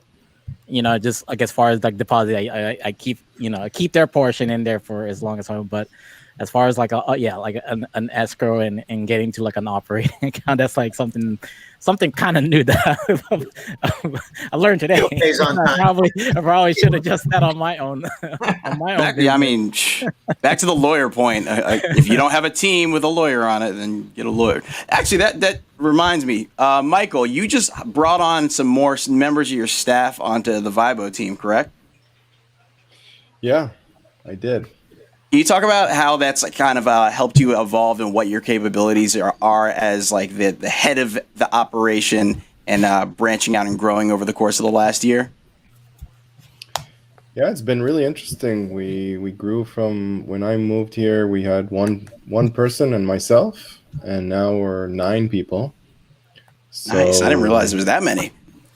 Yeah, it's you kind of need specialists. So one person does the iPhone, one person does the Android, etc. Mm-hmm. Makes sense. So it's kind of a lesson in how to manage multitask, like just making sure everybody's doing their job and not doing everything yourself. So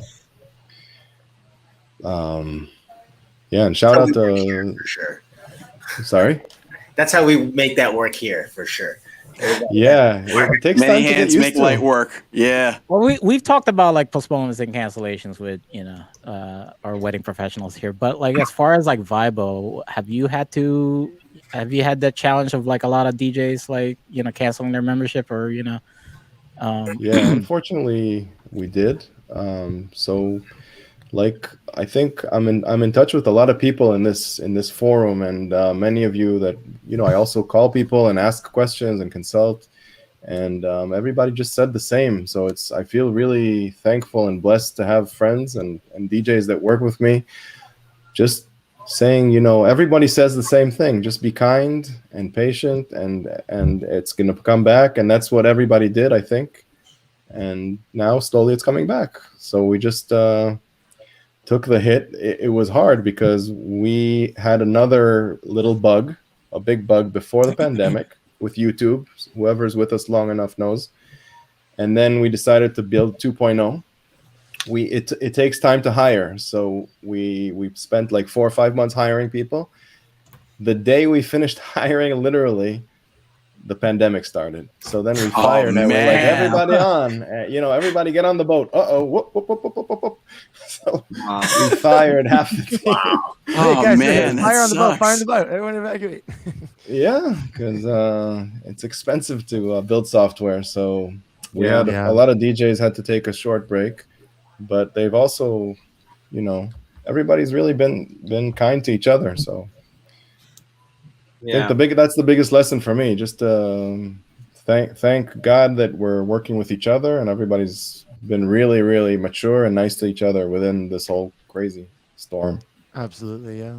Yeah, you definitely learn people where they land in their, you know, their morals through this whole thing. I could say just like a backstory. You know, we don't have thousands, but we have hundreds of DJs that use the software, and we lost a lot of people, hundreds as well. And out of hundreds of DJs that had to take a pause, only one was an asshole. One out of seriously, like 99.5% of the people were so nice, and that's crazy. That's real good odds, man. And that speaks a lot to the DJ community at large, because there's so much of that you shared. Aslan? Were you the asshole that one? You were the one asshole. Just kidding. Yeah, man, we gotta lean on each other, and the fact that we have a tight knit DJ community, and even being able to facilitate these kind of conversations, I think that speaks a lot to that point, Michael. Yeah. Shout out to developers again, like you said. Yeah, that's hard work. And awesome that you got a good team that's coming together. Well, let's take a look, because we only have like maybe like 10 more minutes or so till we end this episode. But what are you guys looking forward to this year? Like, what are some of the changes that you've sort of like implemented for the coming year? As you know, like Rachel was saying, the floodgates have finally opened. You know, hopefully getting back to normal. As far as like performance wise, or what else, Chris? Like as for this year, like performance wise and production value. I know Jason had talked about how he's really boosting up a lot of their offerings and going to big scale and going big. How about what do you see, Rachel? What are you gonna? Like, what are the trends? What are the trends that you guys are seeing for the next I'm like coming year? opposite, man. I'm scaling back. I just dropped a video 2 days ago about streamlining my ceremony system, cocktail hour system, where I'm literally using a Hercules Starlight coming down from a Roland 707M out of the back of a Electro Voice 30M with an iPad. And that's it, baby. I'm set up in 5 minutes. Sounds great, works good, takes up like no room. I'm all about scaling back and just working with essentials that work great, sound great. Obviously, if I need more, you bring more. But I feel like me personally, I've gotten a little carried away with gear because I have so much and you want an excuse to use it. So you just bring more crap than you need. And you overcomplicate stuff. So I just wanted to like streamline, cut back. So I am super excited to be dropping that new ceremony setup that I spent 2 months kind of coming up with. I got 3D printed shelves. It's pretty dope. And I think the other thing that I'm looking forward, man, is this is probably going to be like a ridiculous statement. I'm probably going to regret that this is being recorded. But people have been cooped up for so long. I feel like a DJ could probably fart in the microphone and people would still party. So I am looking forward to some of the most hyped dance floors you've ever had because people just want to party. So for any DJ who's like nervous for getting out there, I get it. I do too, but it's a little excitement, but just do your thing. And if you've done even a quarter of your due diligence, like at least turned on the radio twice during the pandemic, like you're going to be fine. Like people want to party. So just enjoy the moment because I think we're going to see the most epic dance floors we've ever seen in a really long time. Hey, I feel you on that. I feel you on that ceremony because like that's always been like a project of mine too. Like I've always like tried to keep everything in a sort of like packaged in the box and quick setup time. The thing that I've been trying to find out where I can find one is a 1-space rack mount mixer. Mixing I board, got you. I have one sitting right in front of me. You serious? There you go. With Yeah. EQs? With EQs? That's like the hardest. I don't have the one with EQs, but I can send you some things. No, we got half racks. Gator makes like a carpeted half rack. I have a half rack Shure SM268 mixer in front of me on the table. That's what's going into my interface that you guys are hearing. I've been more and more interested in the sound recorders, like people who record sound on the open field, like they have those. Oh, the task cams that they strap around the bags. I've been more interested in figuring out some sort of weird setup with something like that. Yeah. What about you, Brian? Man, what's the trend you're seeing? Trends? Yeah, something that's going to be different for you, or you're giving your clients. I think it's just the intentionality of like the moment. I guess I know it seems kind of ethereal and kind of out there, but like to Rachel's point, people have been cooped up. These are like changing times, and I think it's just like we get to be the people who kind of be the conductor in those circumstances, and I'm just looking forward to being that, to try to like bring some joy, like for people who haven't had a chance to even like. There's like I was shocked. There was a wedding I did not too long ago, and literally like no one had been out. None of those folks. This is the first time they'd all been around more than like their family. You know what I mean? This whole pandemic. And so like I take that like with a huge responsibility, like I have to deliver, right? So I guess what I'm looking forward to is all the work that I put in, and like being able to like execute on that and be able to say like, hey, I wasn't just sitting around. Like I was really like putting in the time to make this show as best as I can possibly bring it, So I don't know. I think I'm looking forward to that. The trend thing, I don't know. I mean, there definitely has been more components of virtual being tied into the live event. So like, I'm not riding that train, you know, as far as like delivering that product. I'm letting that be other people that do that. But as far as there is that component, you're gonna call Jason and be like, I need your team. Yeah, right, exactly. but yeah, there's like every event I've done, there's been a virtual side to it, and I think that's gonna stay. To be honest with you, I think that people are gonna be, hey, you know, and I look forward to the day that the technology just continues to climb, and like it'll be, I don't want to say as epic as a live event, but it'll get darn close. You know what I mean? With AI and all this other stuff that's coming out and 5G and all of this, it's like, yeah, it's going to be interesting to see. Like, you never would have thought grandma would be on like Zoom, you know what I mean? But now she ain't ever going to leave, right? My So, grandma's like, on Twitch. hey guys, grandma's here. yeah. So like, I think these tools that we've been like developing during this pandemic, like I still think they have a viability, you know, post COVID, and it'll be interesting to see where it goes from there. So grandma's gonna start wearing VR glasses. Grandma's got an Oculus Rift. My grandma's been tuning into Hall Pass. She's probably listening right now. Shouts to grandma. Nice. Suzanne worked it in. Hey, Suzanne. Right? All right. What about you, Jason? What do you see as a trend for the next coming year for you and your team? I think the way that the business is conducted is definitely going to be heavily influenced over the past year, meaning like virtual consultations, connecting with people via Zoom or whatever.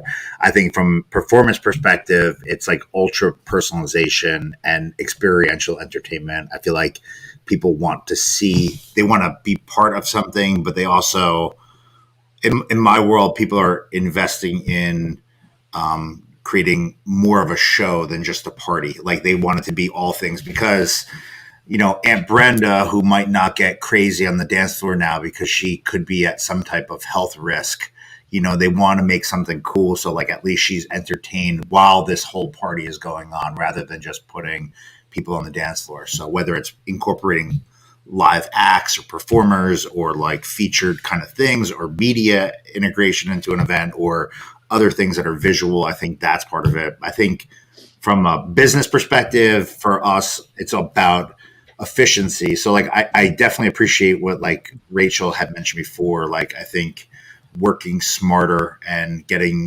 the most out of your energy and your time. I think that's super important. You know, like we're no longer focusing on services that, you know, we kind of just have always offered, right? Because it was like, oh, we started doing this like 10 years ago and hey, we're still selling this thing, but it no longer makes sense for the business. So like, that's no longer a thing for us, right?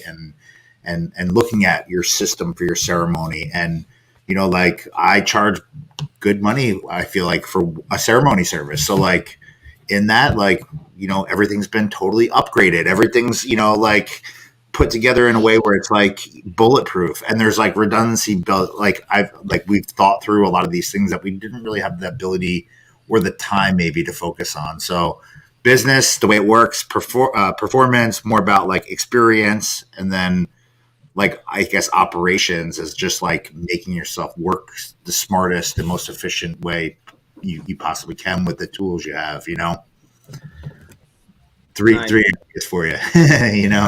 Lots of nuggets. There's so many other topics that we didn't even get to touch on, but we're gotta go do some like quick rapid fire topics and see where it goes.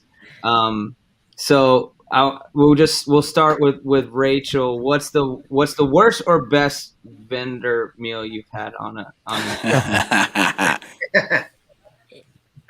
it was like this dry ass crusty ham sandwich with like some hummus that was probably, I think it was even like mold on it. It was disgusting. There were like some rancid grapes. It was like 4 steps below a Lunchable. It was just like, man, it was disgusting. Where are you gigging? Oh my god.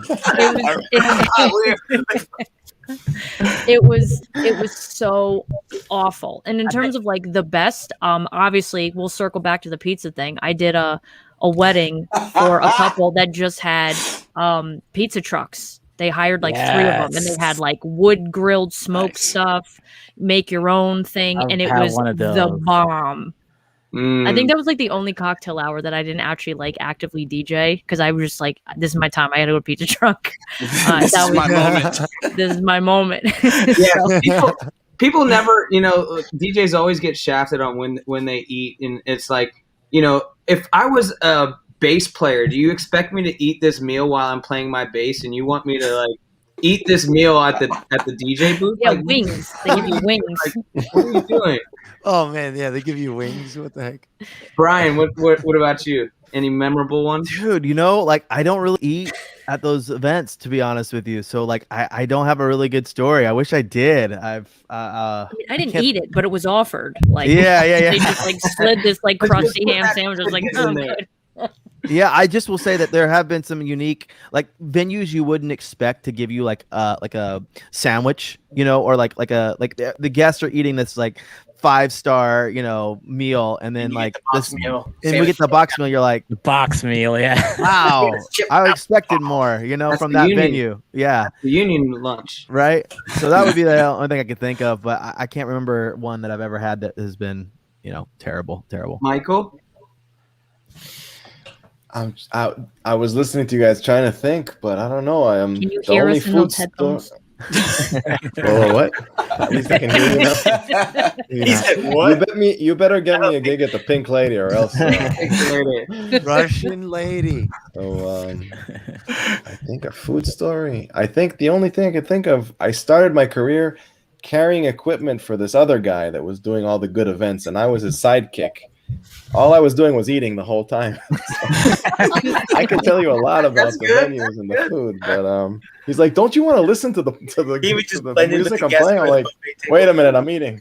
I'm at the Venetian table, man. Got to a point where he had to literally add me to the, add me as a guest count. because Yeah. What about you, Jason? I honestly don't really ever eat. I feel like I'm always I bring my food most of the time, but there was one time where I forgot my little Yeti cooler, and I was like so hungry, and I was in this dungeon of a venue, and like they're like, "Oh, there's food for everyone upstairs." I'm like, I don't really do, like, I'm gonna go eat. Wait, actually, I think I was like, I gotta eat. And my friend John, who is one of my guys, he's like, "All right, I'm gonna go up there first.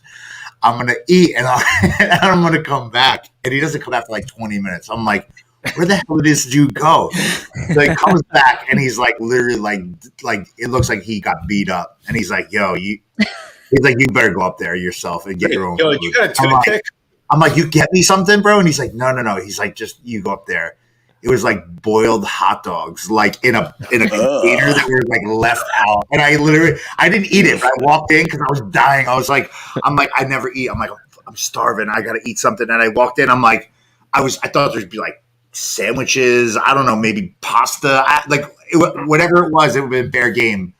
It was like boiled hot dogs that were probably boiled like the day before and like put in this thing. It was kept inside the dirty water. Hot dog water. So bad. Disgusting. I don't eat hot dogs in general, but it was like the smell when you walk in the room was like someone died in that room. It was disgusting. It was like, killer. Disgusting. Oh, it's like, we go through sometimes. That was the most validating thing ever, because after getting sandwiches of sadness and like smelling the hot dogs boiled and whatever over years of working in hotels, I just decided I'm going to bring lunch, and I did not know I was the only one who was bringing food just in case. So thank you guys for sharing your experience. I like walk in, I'm like, and there's a lot of people I know that do that. Jeff too. Like a lot of us at SCE will like go there prepared. Like, yeah, like I have my own source of water because like solid cooler, got a water bottle. Yeah. In Jersey, like you run the spectrum as to like what town or city you're in, as to how even that water is going to be. Like you're putting yourself at risk. You know what I mean? Like I'm like, oh, crazy. We think about it all. Oh man.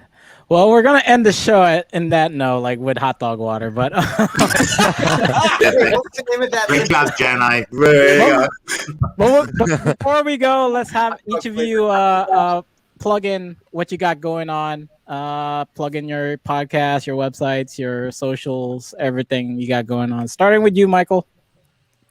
So anyone that wants to learn more, we have a group called Vibo DJs, and we have a website, ViboDJ.com, and you can join even if you're not a member yet to just kind of get a feeling of the community.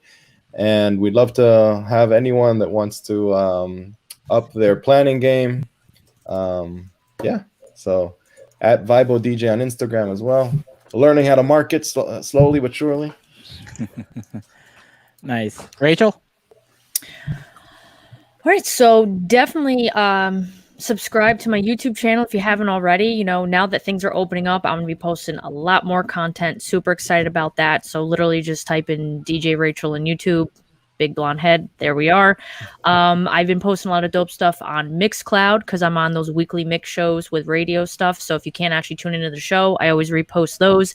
Fridays and Saturdays, I am jamming. I always post my schedule, so you can just check me out on Facebook. Everything is literally at DJ Rachel Lynch from Instagram, Facebook, business page, YouTube, all of that.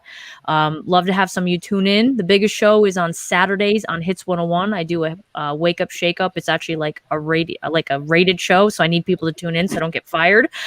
So that'd be pretty solid. And that's it, man. I just hit me up and any questions about Vibo, any other tech gadgets. Like, I'm your girl. So Nice. that's it.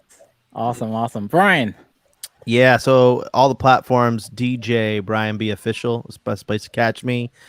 And I also have, like I said, a podcast I do regularly. So that one's called The Travel DJ Blend. You can find that on Instagram and Spotify, all the different places that it posts. Those two things would be great ways to connect. Love to connect with people.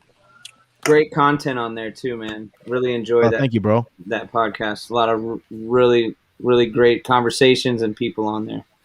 Yeah, Chris, promote your episode. He brought it, dude. It was funny. He brought it that week. That's for sure. And finally, Jason. Yeah, you can find me kind of all over. I guess if you just go to jasonjani.info, you can link to whatever you want to find me. I'm kind of like a little bit of everywhere. I started putting up some more content on YouTube as of a couple of months ago, and I've been watching it, by the way. It's great. Thank you. I appreciate that. Yeah, I try to put a lot into, like, sharing some stuff to help people grow that want to grow, or just things I've learned along my journey doing what I do as a business owner and a DJ, performing all over. And I have a mix show that's done and syndicated a bunch of different platforms, edits on DMS, Instagram, Mixcloud, whatever, either Jason Jani or SCE Event Group, kind of everywhere. So, whatever. If I'm not linked, I'd love to link with you guys, or whoever for that matter. Yes. All right, once again, give it up one more time for our special guests, Jason Jani, DJ Brian B, DJ Rachel, and Michael Mahler, Vibo DJ. Thank you again for coming through. We definitely appreciate it. As always, to everybody tuning in to the show on Twitch, please stay in the chat. We're going to pay it forward and raid into another DJ's channel. So once our show goes off the air, stay put and wait for the raid. I want to ask the guests, do you guys have anybody that we should raid into tonight? Like any of your we raid, guys? Who we homies, fam? Yeah, let's bring this gang over to that party. If we, Heavy's on, and Audio One is doing something. I don't know who's on. It's Boom Bap, right? So he's got his Boom Bap. Audio One is dope, or Heavy's good. Yep. Big shout out to DJ Audio One, by the way. He's still recovering from his stroke, but you can definitely help him out by either donating to his PayPal or buying his merch. He's got some great merch that you can buy and support. So DJ Audio One. So do we want to raid? Yeah, let's go to Audio One. Yeah, let's show some love to Audio One, man. He's a good bro. He's a good brother. DMS family right there. Yeah, he's been on the podcast with us too. Oh yeah, he's family to us. So. Oh yeah. So again, folks, if you miss any of our episodes, you can watch our past shows on Facebook.com/BeatRefinery or YouTube.com/BeatRefinery. If you prefer to listen to the audio side of things, this episode will be uploaded this Thursday to Apple, Spotify, wherever you consume and listen to all things podcast. Make sure to click like, comment, subscribe. The next episode of the 9 at 9 will be back next month, June 7th, I think. Yeah, I think that's the day. But but definitely everybody come back again to the Beat Refinery Twitch channel, twitch.tv/BeatRefinery, and tune in with us every Monday, 9 p.m. East Coast time, whether we do our mini mix Mondays or our live music playlist shows, or the 9 at 9. Also on Fridays, we do Hall Pass Fridays. That's our Twitch raid train that we do for the channel. So that's from 12 to 6 p.m. East Coast time. Yeah, Jason, when are you gonna jump on? Let me Yeah, know, we gotta right? get you on there. I need an that'd be invite, bros. Come on, let's go. Let's go. Yeah, That'd be that'd dope. be awesome.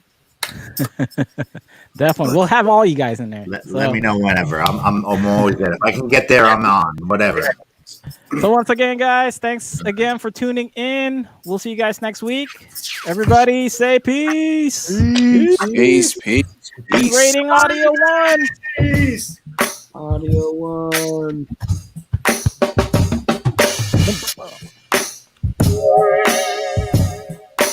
All right, and we have rated over.